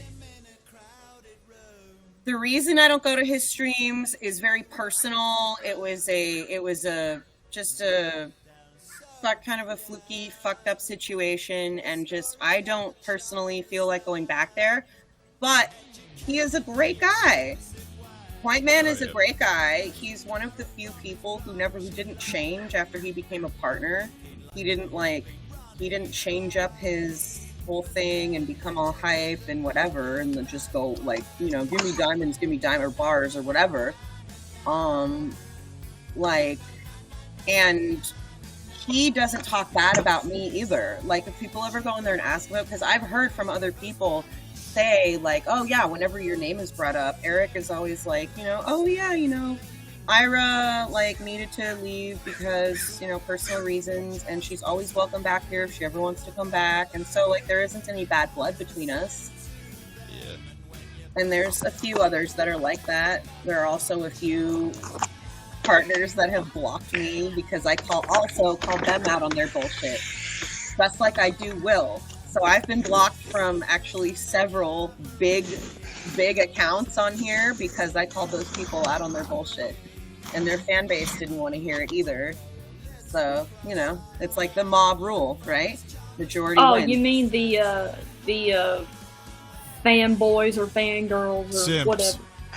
Well, I mean, that's why I'm blocked from George. Yes people. From George's stream and Finna's stream, because I called George out on his bullshit and he didn't like that. So he fucking blocked me. His wife, Finna, blocked me. A few hardcore simps from their community blocked me. Mama Kate Ferry, or whatever the fuck her name is. You know who I'm talking about? Yeah. I mean, he blocked me.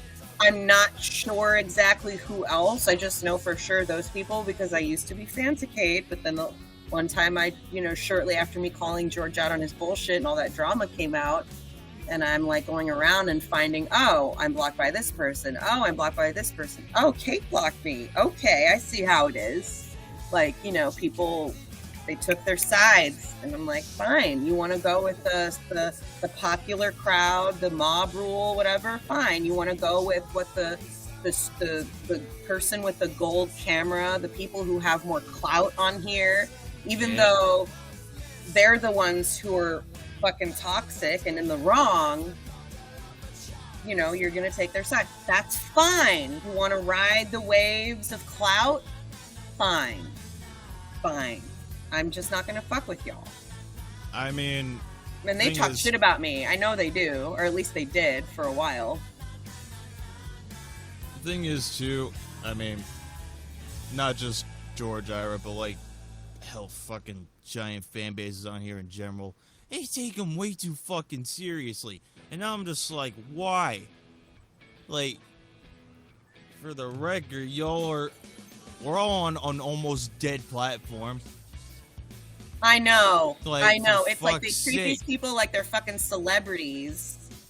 You know, I called out Kike for being really bad about getting back to me. Like, you know, when people say like, yeah, for sure, oh, you know, let's totally talk on DMs and da-da-da-da-da, and then I DM you and weeks go by and then I start to bug you about it in the chats, and then you go, oh yeah, I hardly ever log on there, da-da-da-da, let me see, and then you finally get back to me and say, yeah, we should totally have that conversation. Then I get back to you and say, yeah, so when do you want to do that? And again, I bother you in the streams and say, hey, you know, when are you going to get back to me? Again, days and days and weeks go by. And it's like this cycle of you never really getting back to me and never really giving me the time of day.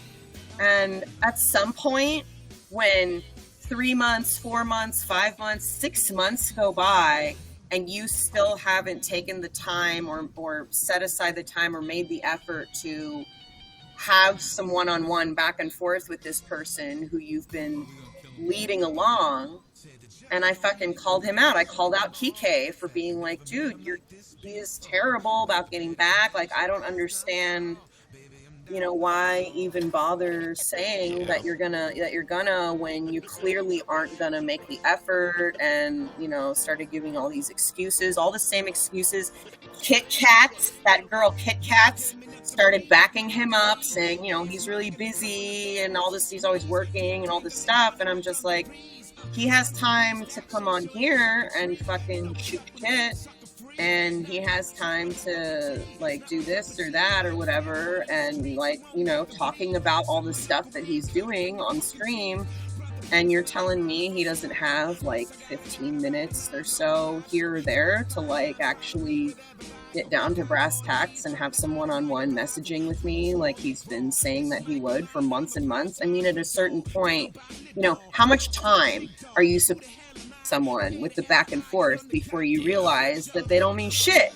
And I'm calling Kike out that I don't mean shit to him. All these claims of, oh, I love you and I love the community and blah, blah, blah. I don't mean shit to you, Kike, and I'm calling you out. And Kit Kats was just like, nah, you got it all wrong, blah, blah, blah. Night Jordan. But I was just like, whatever, dude. And I fucking blocked him. And I see his name over on the trending board a lot. I don't give a fuck. And I don't want him coming into my streams, that fake-ass motherfucker. Yeah, like, definitely why in some cases. People, you know, I called George out for playing favorites. And he claimed that he doesn't play favorites, and then he fucking admitted to me on stream that he does in fact play favorites. He didn't use those words, but he confirmed my suspicions because I'm smart. I'm smart. And I observe things, and I'm smart. Yeah. And I'm like observing, oh, there are certain select people who get to guest for like half the stream, an hour, sometimes almost the whole stream, and 10 other people in the chat still have their hands up trying to come up to show their outfit.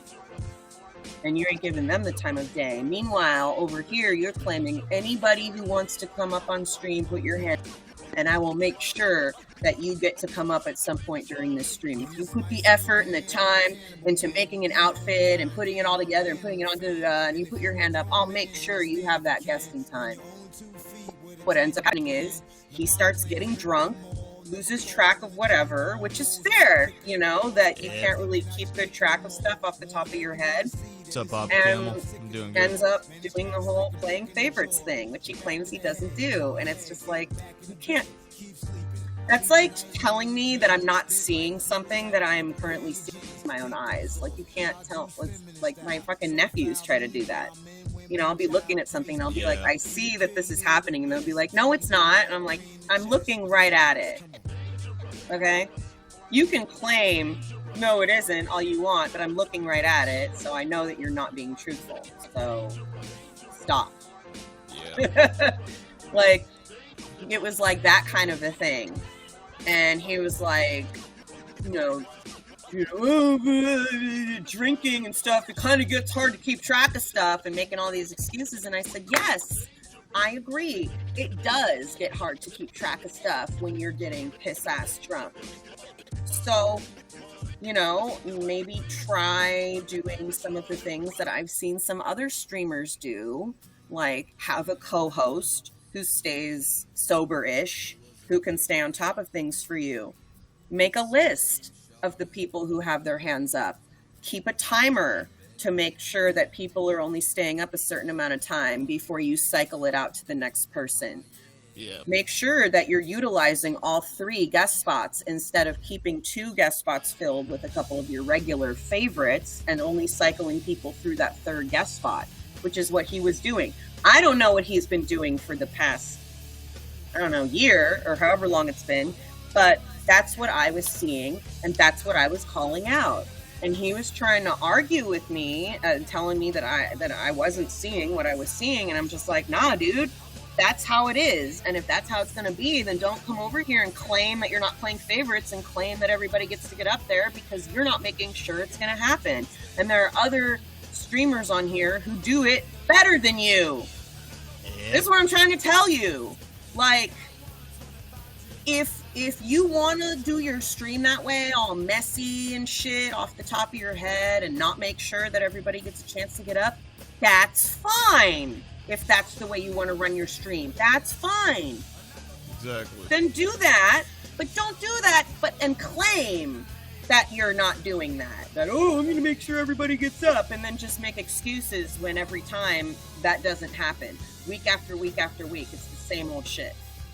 Yeah, so I'm just like, I called him out for not doing what he claims. Like, he's inviting people in and saying everybody gets a chance, and he's duping people and manipulating people and trying to get them to drink the Kool-Aid. And I'm just like, nah, dude, I'm calling it like I see it. And basically, you know, you don't like that. And I get that you don't like that. It's not fun. It's not nice to feel challenged for somebody to kind of hold a magnifying glass up to what you're doing and point out all the things that they see that you're not aligning with doing what you're saying. But at the same time, that's an opportunity for you to improve. So, like, you know, what do you plan on doing moving forward to, like, improve that for your community? And he just kind of scoffed at me. And then Finna started getting all up in it and was like, you know, you're trying to talk to him like you're his fucking manager and tell him how to run his stream and all this shit. And I'm like, no, not at all. I'm not telling him how to run his stream. I'm calling him out for not running his stream the way that he is saying that he does. You run it however you want to, George, but don't make false claims. That's all I'm saying. I'm holding you accountable for making false claims when you know perfectly well that's not how the stream goes. Maybe in your mind that's your ideal, that you want it to go that way.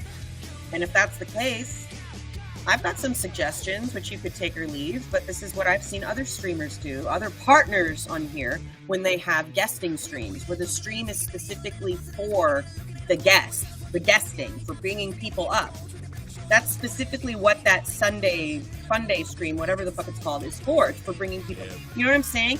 And, like, I don't know if Point Man still does this, but Point Man had a stream where he had, like, you know, We Are Here For You Wednesday or something like that. Yeah, where it was like, I see him do it.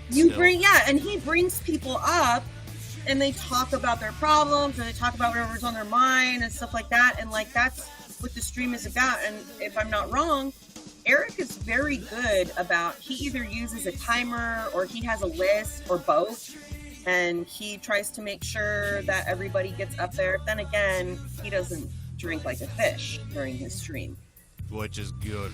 So, you know, it's like you make your choices and you just, you know, make false claims. I understand if what you're saying is what you want and it's the ideal of what you want, but say it that way, because the way that you're portraying it, it's false. The way you're portraying it to people is false. And it's like, I feel like you're getting people in here using false claims, and it's like a bait and switch. Yeah. And it's bullshit. And I don't like it. And also, you know, I put all this fucking effort into doing this outfit and this makeup. I spent an hour, like, doing all this, which is really hard for me with my fibromyalgia. And you bring me up for 5 minutes. And meanwhile, other people are up there for like an hour or more. What kind of bullshit is that, dude? And I put my hand back up and was like, hey, you know, the whole rest of the time, and you were just, you know, you didn't notice because you were super drunk. And so, yeah, my feelings got hurt because you're not keeping on top of this stuff the way that you promised that you are. I hated and like being called out for that shit.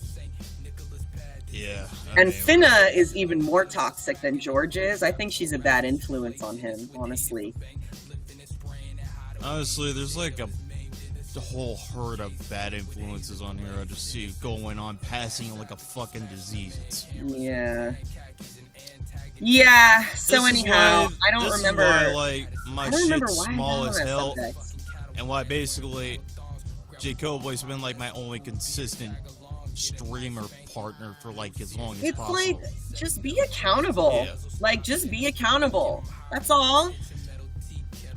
I mean, all he had to do was just say, like, you know what, Eileen, you're right. I'm not, you know, the stream has not been going the way that I've wanted it to go necessarily. It's gotten kind of messy. But you know what? I like it. I like the way it's been going. I don't want to change anything. And if that means that not necessarily everybody is going to get a chance to get up and guess, then I guess that's the way it goes. That's all it would have taken. But he didn't want to admit that because then that would make newcomers not want to come check it out. Because then they would realize, oh, I'm probably not going to get it. Thank you, Morgan. I'm probably not going to get a chance to guess because I know this guy likes to play favorites. George didn't want the word getting out. That's why he got on my case. He even said to me, I don't want people, thank you, Morgan. He said to me, I don't want people talking bad about me. Those are the words he used. I don't want people talking bad about me on this site. I don't want word to get around. I don't want people talking bad about me. That's why he got on my case. I was like, why would people talk bad about you, George? What do you mean? You don't want people talking bad about you? What fucking difference does it make what people say? You have to do you and let people find out for themselves. But you're so concerned about people finding out the truth. You don't want me spreading the truth. You're trying to come in here and shut me down. That's what he was trying to do. He was trying to shut me up. Him and Finna and Kate and whoever else, Kit Kats. They were trying to shut me up. That's what he was doing, and I called him out for that. I was just like, you don't want people talking bad about you. So what you're saying is, you don't want me to tell people my experience? You don't want me to tell people my truth? Why does it matter what I say? I'm just one person. If people want to take what I say at face value, that's their deal. If they don't want to take what I say at face value and come and check you out for themselves, that's their deal. How about letting people make their own goddamn choices? You're coming in here and trying to shut me up and say, I don't want people talking bad about me. Get the fuck out of here, you goddamn puss. And exactly why I keep saying a lot of people on the site need a fucking reality check and a good smack upside the head. People are gonna talk about, you're not doing something, you're not doing enough if there aren't at least a few people talking shit about you. Because when you really fully put yourself out there and you stay true to yourself, you're gonna piss some people off. That's just how it goes. And that's saying, like, if you don't have haters, you're not doing enough. Like, that is so true. It's so true. I haven't seen any of those haters in months, but actually they're out there. Probably a year and a half. They're out there, and they're probably not as vocal as haters of other people. Like, people who don't like you. People who don't like you, Morgan, are probably like, oh, Morgan, that fucking weirdo. Like, they're probably like that. They're not I get that all the time. And mostly, half of that shit was like a year and a half ago. Even Naira, before you were constantly guesting on the show, there was bullshit farther back then. Yeah. I bet. It was bad. But even so, like, I don't think I've ever run into anybody who is very vocally against you or vocally, like, disliking of you. You know, they pretty much just write you off as a freak or a weirdo, which to me, honestly, that's not an insult. So I mean, I don't even take it as an insult anymore. Yeah. So there you go. People. Right. Since, like, fucking watching Suicide Squad, I really just quit taking insults. Yeah. But yeah, I am vocally in dislike of George and Finna and Kate. Kate just for being a fucking teat-sucking simp. Like, wow, talk about sellout. Yeah, that's the other thing. People want to be like fucking sellouts. Yeah. You know, really what? They're probably getting like with $50 a month. Will is just a fucking mean-spirited, smart, nasty, negative, smart-ass copy troll. There you go. But surprised that J. Cobley and him were on the same fucking stream and not shit didn't burn to the ground.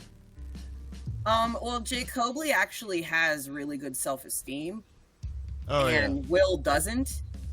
So, like, you know, I could see. That's what I liked about him when I first met him. What? Jay Cobley. Yeah, he's got really good self-esteem, so he doesn't have any of that, like, toxic masculinity bullshit running through his veins. And he's very reasonable. Even when he's really passionately about something and it's very like, one-sided, he'll even admit that, so he's very self-aware. He acknowledges when he has an extreme opinion about something. He's accountable for his actions, just, all that kind of stuff. Things that you don't have to point out to other people and say like, hey, you're a hypocrite. Like, you don't have to do that with Jacob Blake. Yeah. He's just genuine. There are honestly somehow people that still don't believe I'm invited to his wedding. I know, that's really funny. Like, no, even my work program, they're like, "Oh yeah, alright," and I'm like, "Yeah, fuck you too. I'm going out having the time of my life." You will. He is so much fun. He is exactly in person what you would expect. I will exactly actually get hard Mountain Dew, even though I'm gonna be 21 by then. Yeah, he's exactly what you'd expect. I'm still getting ready. Same guy.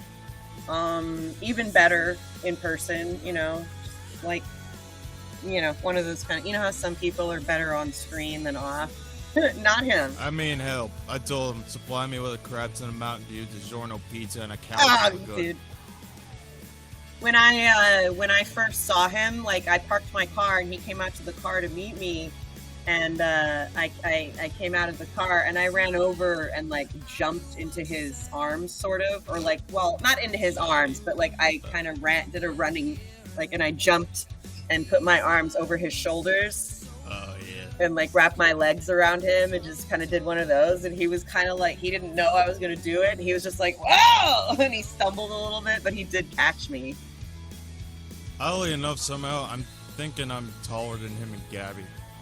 Yeah, they're not tall. Oh shit, I am gonna be taller than him. Yeah, Jake is like a few inches taller than me. He's like 5'8", 5'9", maybe. Oh shit, and I'm Gabby, 5'9". I think actually is the same height as. No, is Gabby the same height as me? Yeah, you're gonna be. How tall are you? Shit, I think my last one was either 5'9", 5'10". Okay, yeah, you'll be the tallest one. I really want a seat at that wedding. I hope they can get a venue where they can have more people. I really want to come. I'm still hoping his uncle's there. Yes, I'm bringing my garbage CDs. I don't care.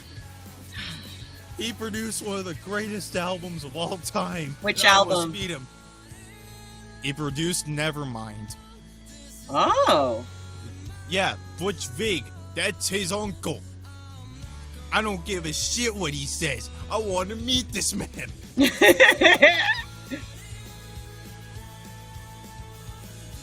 Even if I look like a dirtweed, I'll literally meet that man. A dirtweed. You're gonna be a fangirl dirtweed. Hey, I mean, straight up, I don't even leave the house fancy. Cause I'm just a fangirling dirtweed, baby. How the hell would that make a good song? Be the spiritual successor of the Teenage Dirtbag. Which, ironically, the lead singer of that band is friends with another lead singer of a band who I hung out with. The 6 Degrees of Teenage Dirtbag with Morgan climbing. Hey, I met him on New Year's Eve, so that was even more dope. Dope shit. Dope shit. But yeah, since the day he told me that, I was like, I'm determined to meeting that man.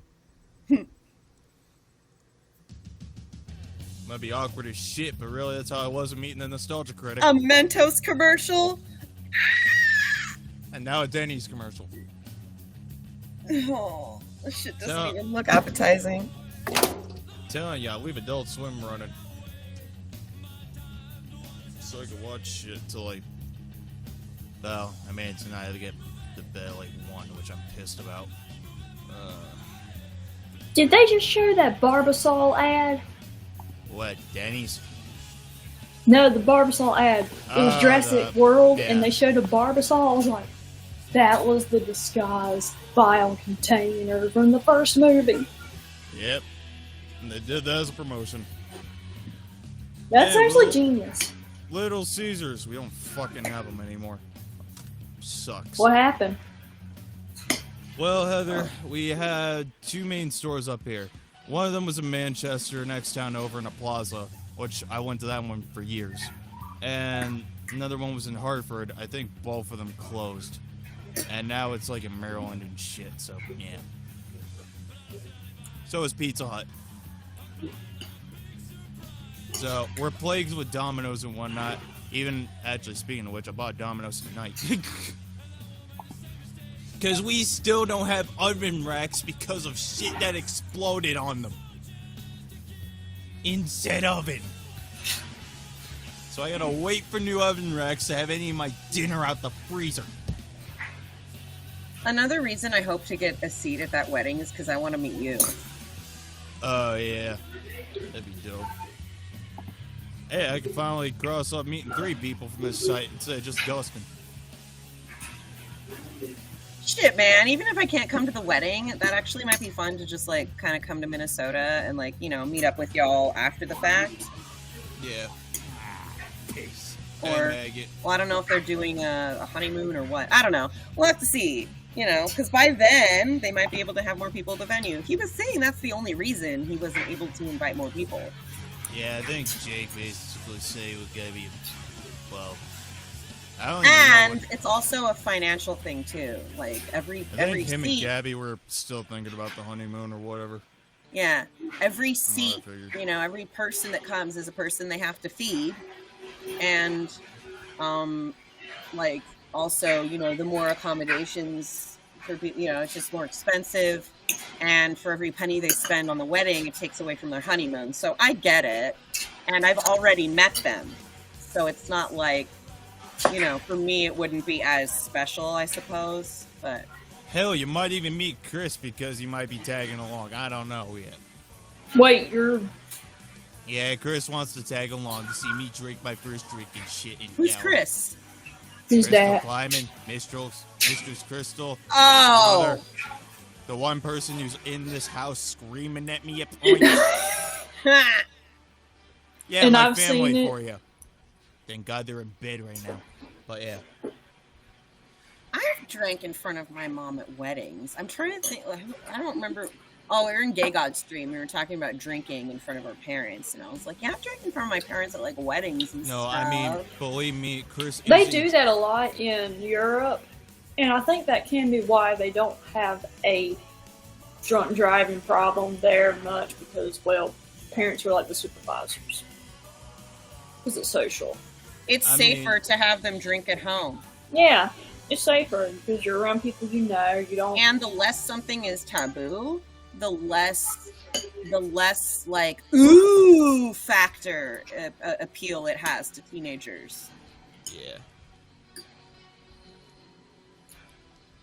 Yeah, I knew Heather would agree with that. I mean, straight up though, yeah, Chris is also a major drink person, so yeah. Him and Jacob are gonna get along well. I know that. He's extraordinarily easy to get along with. Him and Gabby, like, I don't know if it was just because it was 3 days and maybe there were things that were being held back or if everybody was truly being themselves. But, like, as far as I could tell, everyone was just being themselves and we got along so great. Like, I could see myself spending a lot more time with them. Like, if we went on an extended vacation or something like that. Yeah. Just super, like, I don't know, just, you know, I suppose I don't have any other language for it better than this at the moment, but it's like being it's like hanging with people who you don't have to fucking explain everything to, and people who actually care about your input and your desires, and then Yeah, like, everybody you know 'em kind of forever. makes decisions together. And sometimes this person will take a little one for the team, and then the next person, another person will take one for the team, and everything felt pretty, even, or so to speak. Yeah. And sherry, and everything was just out in the open and honest and on the table. And I know that this is something that makes you guys cringe, and Heather doesn't like talking about it or whatever, and I'm sure that there are podcasts and people who talk about this kind of stuff, but you guys obviously don't, you're not really in that world. But when it comes to polyamory, the thing about cheating is those people are coming, basically, if you think about your relationship like a house, okay? And your house has a front door and a side door, right? Well, when you're cheating, it's like the person is sneaking into the side door and stuff like that, and things are being hidden and kept secret, and the relationship isn't being honored and whatnot. Those are the 10 whoever dropped it. But with polyamory, when everything is out in the open and on the table, it's like you're coming in the front door, and both people in the house are greeting you and welcoming you in, and you have your fun, and then you leave. Yeah. And it's all.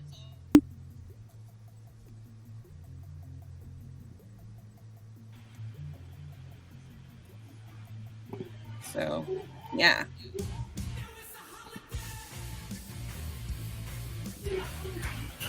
I just wonder if I was around you guys, I probably.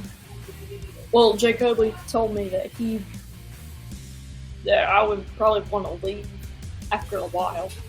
I'm not sure, Heather. I don't know what it's like to be you, and I don't know what you could personally tolerate in real life. What I do know is that you would find a lot of the things that we do objectionable to the point where you may not want to be around us. So it's to what extent would you be able to hold back your judgment and just exist around us? I mean, Heather, I'm telling you, if the apocalypse happens, I'm bunking your place. Yeah, I mean, duh. It's not like. Okay, well, first off, the only place we have is the basement, and there's a couch in the basement. He's joking, Good. Heather. He's joking. No, I mean, Heather, if that were to happen, you know me. I would sleep on a couch and in a basement. Dustin gave you 400, and it's me, Tiffany, gave you 1,000. Yeah, I saw those. I just forgot who gave the 10. Oh wait, that was Tiffany. Yeah. I mean, if y'all are into the polyamory stuff, I just don't want to get involved in it. That doesn't. Okay, you know what you do if you don't want to get involved in it? So, okay, remember how I was likening their relationship to a house, and I was walking in the front door? Well, you're walking on the sidewalk, and you're seeing the people going in and out of the houses, but you're just walking along the sidewalk. You don't have to go in. No one's inviting you in anyway. You're not being invited anyhow, so you can just stay over there. We still like you. Just stay over there. Don't involve yourself. That's fine. That has nothing to. Yeah, it has nothing to do with you. No, I mean, I'm That's just not saying. even a thing. Literally, the mutant apocalypse ever happens, I'm bunking in Heather's basement and bringing. Yeah, it's not. Well, it's not your business anyway. So I mean, it doesn't matter. It doesn't affect you. It doesn't affect us. But that's not the thing. The thing that I would be concerned about is the pot smoking and the drinking and the foul language and the subjects that we talk about and the things that come up when we're playing games and just being queer and the pot's and easy. You just carry around mints. Well, I would say as far as the drinking, I just wouldn't want to drink because I want to be sober. I want to be aware. There's in situations like that with people who are straight edge like you and the types of personalities that we have, we wouldn't pressure you to do anything. You would be perfectly welcome at anything as long as you weren't going to be judgy of us. You'd be perfectly welcome, and you're perfectly welcome to remain sober, and we wouldn't judge you for that either. You know, it's like it goes both ways. Don't judge us for us partaking, and we won't judge you for not partaking, and it's all good. Now, the intake of weed, is it through a bong? Yep. Okay, good. So it ain't secondhand. All right, that's good. Secondhand. Now, if we were going to be doing that, we wouldn't like force you to like get in a room with us where we were hotboxing it. We would be like, you know, oh, we're going to be over here smoking, so you stay over there. Like, we would at least be courteous about it. I mean, like I said, I'm just carrying around Tic Tacs and I'll be good. Yeah, we're the type of people who, you know, we respect you as long as you respect us. Believe me, Heather, it works in bars too. You don't need to personally be okay with some of the things that we do, just as long as you don't judge us for it. That's all. Everyone's entitled to their values and their lifestyle. I just remember Jacobly said, if we ever met, the only thing he thinks I would be able to do is just go bowling. Right, okay, so that's what he's talking about as far as recreation. What the fuck would we do with you? like what do you do for fun, you know? If I'm in a new place, I like to look, I like to see everything. I like to see. All right, fair enough. So you could be our special tag-along, super sheltered redneck.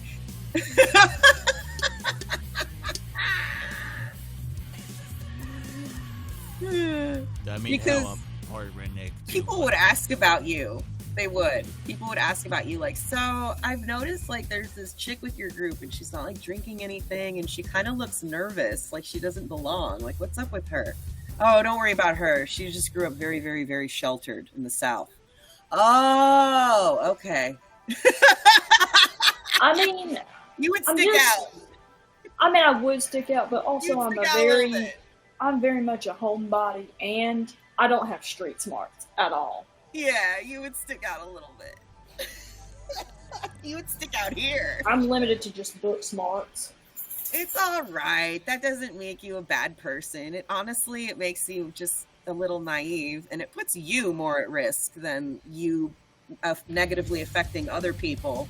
Honestly, it would put you more at risk, because if you would not be able to spot things that I might be able to pick up, because I've had more experience with it, you know, spending more time in bars. I haven't had enough and whatever. Like, you, Heather, you are thin, pretty, and blonde. You are a prime target, and young. You're a prime target for sex trafficking. And on top of that, you're very nice and you're naive. So we would have to look out for you if you came out with us. We'd have to be like, don't talk to any guys. If any guys try to talk to you, make sure that you make eye contact with me or something like that, so that I know you're talking to a dude, because these guys work in groups. And and I know that one tactic is they say, hey, if you want to model, and I know that's one of the ways. One of them might somehow wear you down and get you to go out to the parking lot with him, and at that point you're gone, because they would bum rush you into a car, and you know, you wouldn't even have to be drunk. It's easier if you're drugged. You also do have a taser. I'm just saying, we are your lifeline. Like, if you were gonna come out with us and, you know, go out to bars or clubs or whatever we would do, just don't get separated from us. That's what I would say. I mean, I doubt they would let me bring my sword into a bar, but they would like separate the weak one from the herd. Yeah, the shepherd. Where's the shepherd? No. I'd be like, hey, what are you doing with her? He's mine. That one's mine. I would like claim you. If I gotta kick this one's anyone, mine. Go and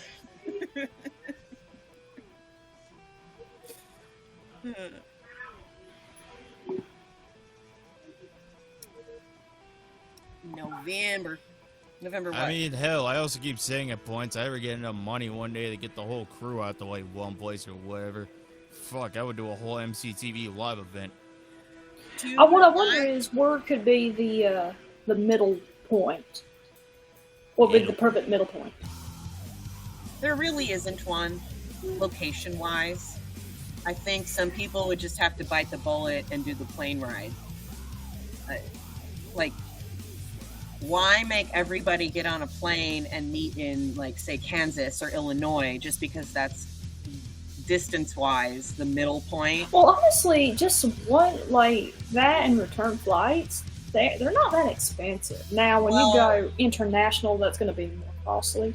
Actually, honestly, I think Minnesota would be the best place because we want to go to a place that's somebody's home base so that they can take us around town and show us, you know, these are a few of the cool things that you definitely want to hit before you leave.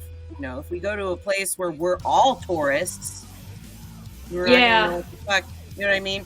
So Minneapolis is... Yeah, I think, honestly, not only because it's a place with a lot of fucking stuff to do and it's a destination place, but also because it's Jake's home base and he's the type of guy that likes to go out and do stuff, so he would know like where to take us, what to show us. He's already started talking about where he wants to take me, where he and Gabby were gonna like take me if I ever come out there to visit.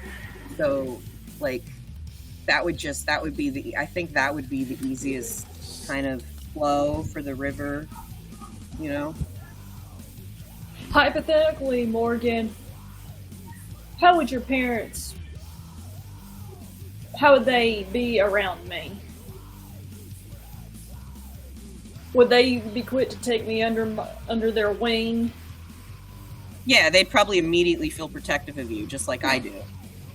You're so naive. You're like a puppy. Just like trusting and sweet and lovable. To a fault. Yeah, I know. To your detriment sometimes. And we don't want anything bad to happen to you. Maybe I do have more patience than I realize. That's why Jake and I get so frustrated with you sometimes. Like, when I'm like, I start to get my voice raised with you, I'm just like, Jake, I can't with her right now. And he's like, it's okay, Ira, I got this. Like, it's because we care about you and we don't want anything bad to happen to you. It's from a place of concern and caring. Sometimes I lose my shit a little bit, though. I'm sorry.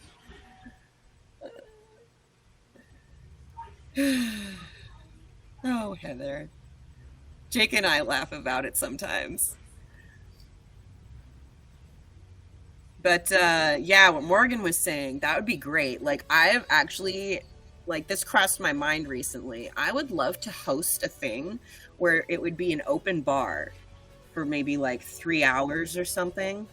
And then rent a place, you know, like we'd have a little event and have an open bar and maybe like have like little stupid awards that we hand out to each person, like that I could like print up awards with my 3D printer, like little dinky awards, like you know, the biggest freak award goes to Morgan, yay Morgan, and like, you know, the most childlike naive award goes to Heather, yay Heather. Almost made me drop my damn drinks.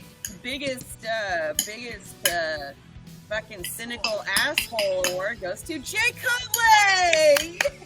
Yeah, what the hell I miss? The multilingual, multi country award goes to Art. Yay, Art! Wait, you guys talk about like MCTV awards or some shit?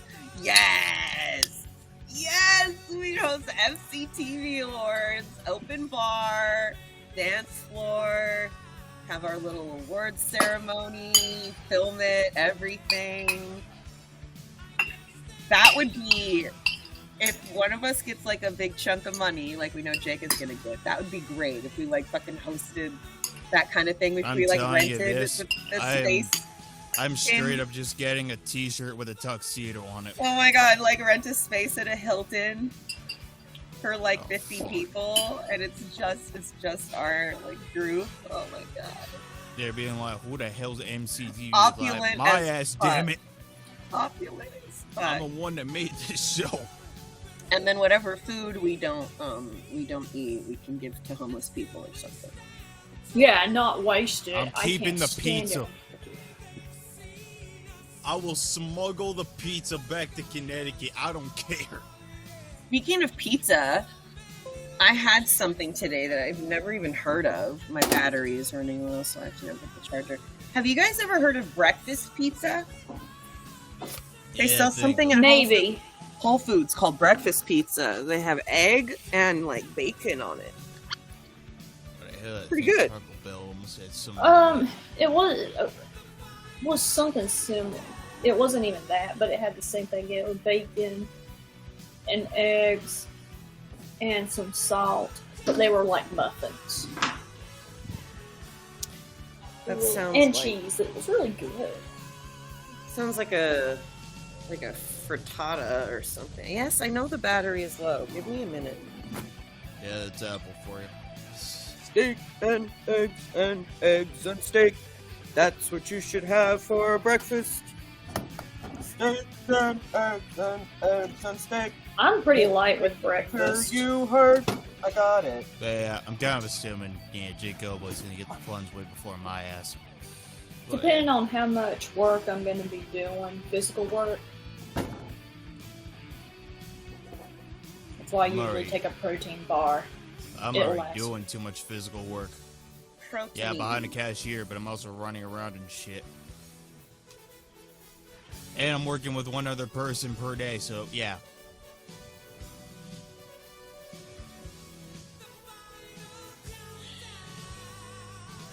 So I pray to God all the time that my manager has a solution. But yeah.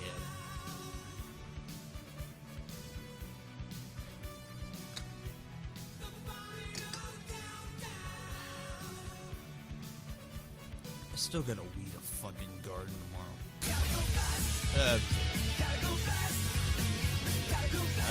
No way. Yeah, I still gotta weed a garden tomorrow. I got a weed. No, not that weed. Weedy. The weed that kills my back. Dude, I know what you mean. I know. I'm just being saying, obtuse. it's still the weed that kills my back. Oh, this weed will help your back. Honestly, the only thing that helped my Hey, back even is that made Heather smile, and she's straight edge. I mean, the only thing that helped my back really is a freaking massage, which, God, I need one again. No, I didn't want poison. I had this friend years ago. Her name was Whitney, and she was also straight edge, and she hung out with a bunch of us stoners, and she was very non-judgmental and everything, you know, like she just wouldn't partake herself. She'd be like, no, you guys go ahead. I'm just you know, I'm not going to do it myself. And she would ask us questions just out of curiosity. Like she was just curious about the culture and stuff. And it was really cute. Like one time she asked me, we were hanging out and I got on the phone with a friend and I was like, dude, can I just buy a dub off you real quick? Like I can't really re-up until tomorrow. And she was like, after the phone call, she was like, what was that phone call even about? I didn't understand some of the things you were saying. And it didn't occur to me that I was using a lot of jargon from the weed culture. So do you guys know what a dub is? Maybe. A dub is $20 worth of weed. It's about a gram. Maybe a gram and a half, depending on the quality of the weed. Okay. Let me show you what a dub looks like.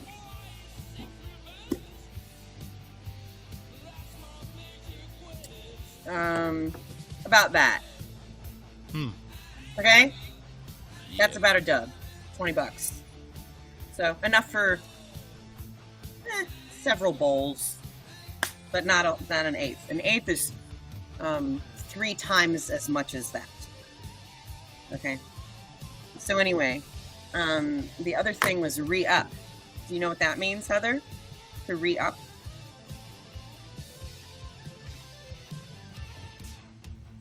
You're muted. Sorry, I wasn't sure if anything. Yeah, it's fine. You know what that means to re-up? Re-up. Re-up. Re-up. Re-up. Self-explain. Basically means restock on your weed stash. You know, people get paid. You know, oh, dude, I got paid today. I can finally re-up. I've been out for 3 days. When people say re-up, you know what that means. Like, that's the jargon that's used. Yeah. So anyway, if you're gonna hang out with us and you want, you know, and you're just asking things out of curiosity or whatever, that's fine. That kind of stuff doesn't bother me. I may just it's the just judgment. make some observances. It's the judgment that bothers me. I don't care if you want to observe, you want to ask questions out of curiosity. That doesn't bother me. Judgment bothers me. That's all. So if you're gonna hang out, just be cool. If you're not gonna be cool, get the fuck out. Don't mess up the vibes. Oddly enough, when people are smoking weed, that can be one of the best times to get into philosophical debates because people's minds are really open. And even if things get a little heated, it's usually not like to the point where it's like, you know, nasty or whatever. It's just, you know. Okay, now I'm recalling the story Jake Hoadley said about, I think it was his roommate or whoever it was, and they were watching the Hungry Caterpillar, and they were like so into it.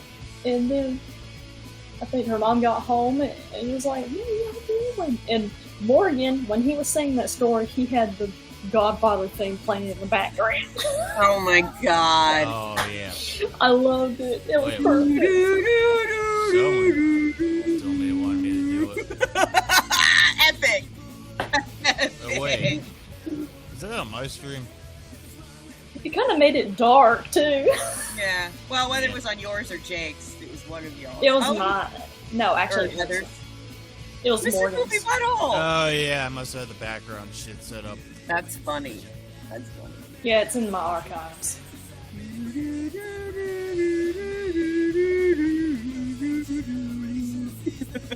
I'm like like a year and a half of archives of Oh no, NCTV. Mr. Poopy Butthole. Oh no. Oh, This is the end of basically, season though, how 3 or some shit. Season 2? I don't remember. honestly, I still like how Brom went, even though really we weren't prepped up and shit. No, I was the only one that wasn't. I wasn't expecting any of you to take it seriously. I was just like, oh well, this is happening. Made in Georgia.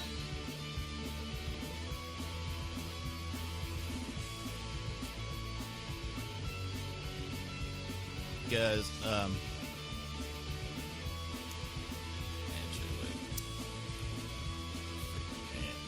because, yeah, people aren't gonna take me seriously looking like this shit, but yeah. Oh, that was the one I took. Yep. Oh my god, I just pissed. And you know that I went on, like, apparently actually went on Loverboy stream for the first time because, well, I figured, why not visit a couple people while I'm waiting on Morgan? And that's what I did. And all the comments were like, oh my gosh, I love the dress, I love the fun. Aww. So I relived prom in a way. I finally had the prom I wanted. My real one, I was just basically a socially awkward mess.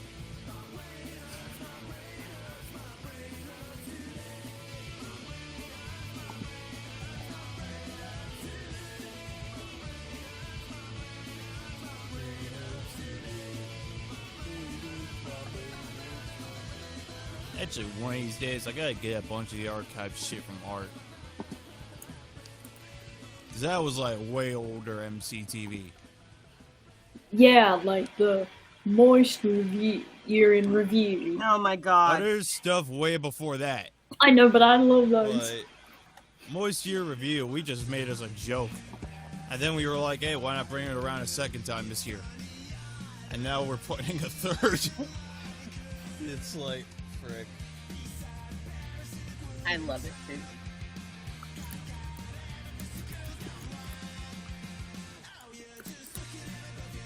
Oh my god, you search a Moist Year Review arts videos, the first result. I'm not even kidding.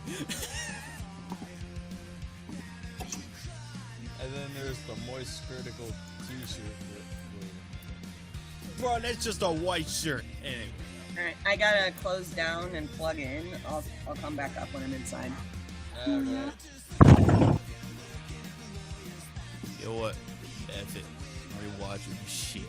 Why? It's still funny. Ah, damn it. Wrong button. Forget I have two keyboards that go in between. Merely press this button for moisture. I don't know that moist can ever be a bad thing. Here comes a squeaky and moist one. Everything's gonna get moist. Eric Baker. All right. The word that if said properly, can make many people uncomfortable. I don't even know what I was doing. Is that where it is? Yeah, that's the definition for it. What's the word? Moist. There we go, everybody. YouNow, at least it's moist. I have that somewhere still. Is it moist?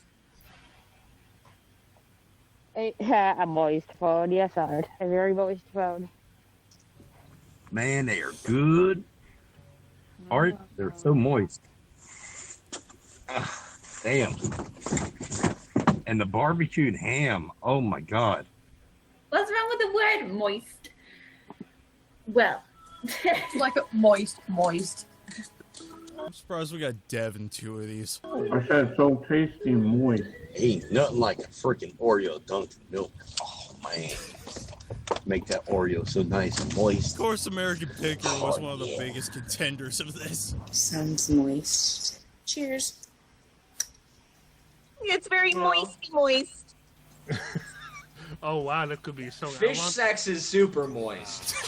Oh, the shit they come up with. Was it moist? Swift. Moist. Oh, it's still moist. It looks That like means coffee or tea. Moist, yeah, it's moist. Easy decent. Yeah. Woo-hoo. Enter right on the customer admin. So moist. Only art. So moist. Too moist. Simping. But welcome to the stream. I just want moist. Moist. Oh yeah.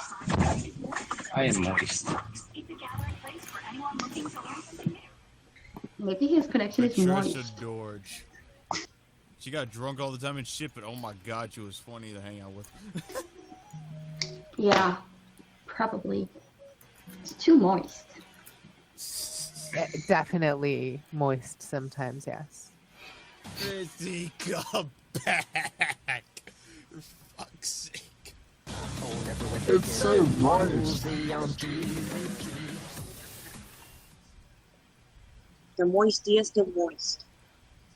It was really moist. Oh god. Yes, moist conversation. What I wanted to do is all the way from Germany, behind the Berlin Wall, there is one superhero that can save the day. When you have dry toast and dry bread, and you don't know what to do, here he is, Moist Man. Come on, civilians, I'm Moist Man. To the rescue. Look at my cake. Moist Man. Moist Man. Thank you. Moist Man, are you ready to do the thriller? Yeah. Yeah, it's okay. So relax. moist. You're gonna really Too enjoy moist. Was it moist, the pasta? Shit. I'm gonna be hot, sweaty, and moist today. depending on your definition, I hope it gets more moist. Anyway. Morgan going to do his moist. Raindrops keep falling on my head. I'm getting moist, and I'm about to go to bed. Comedy channel with moist jokes.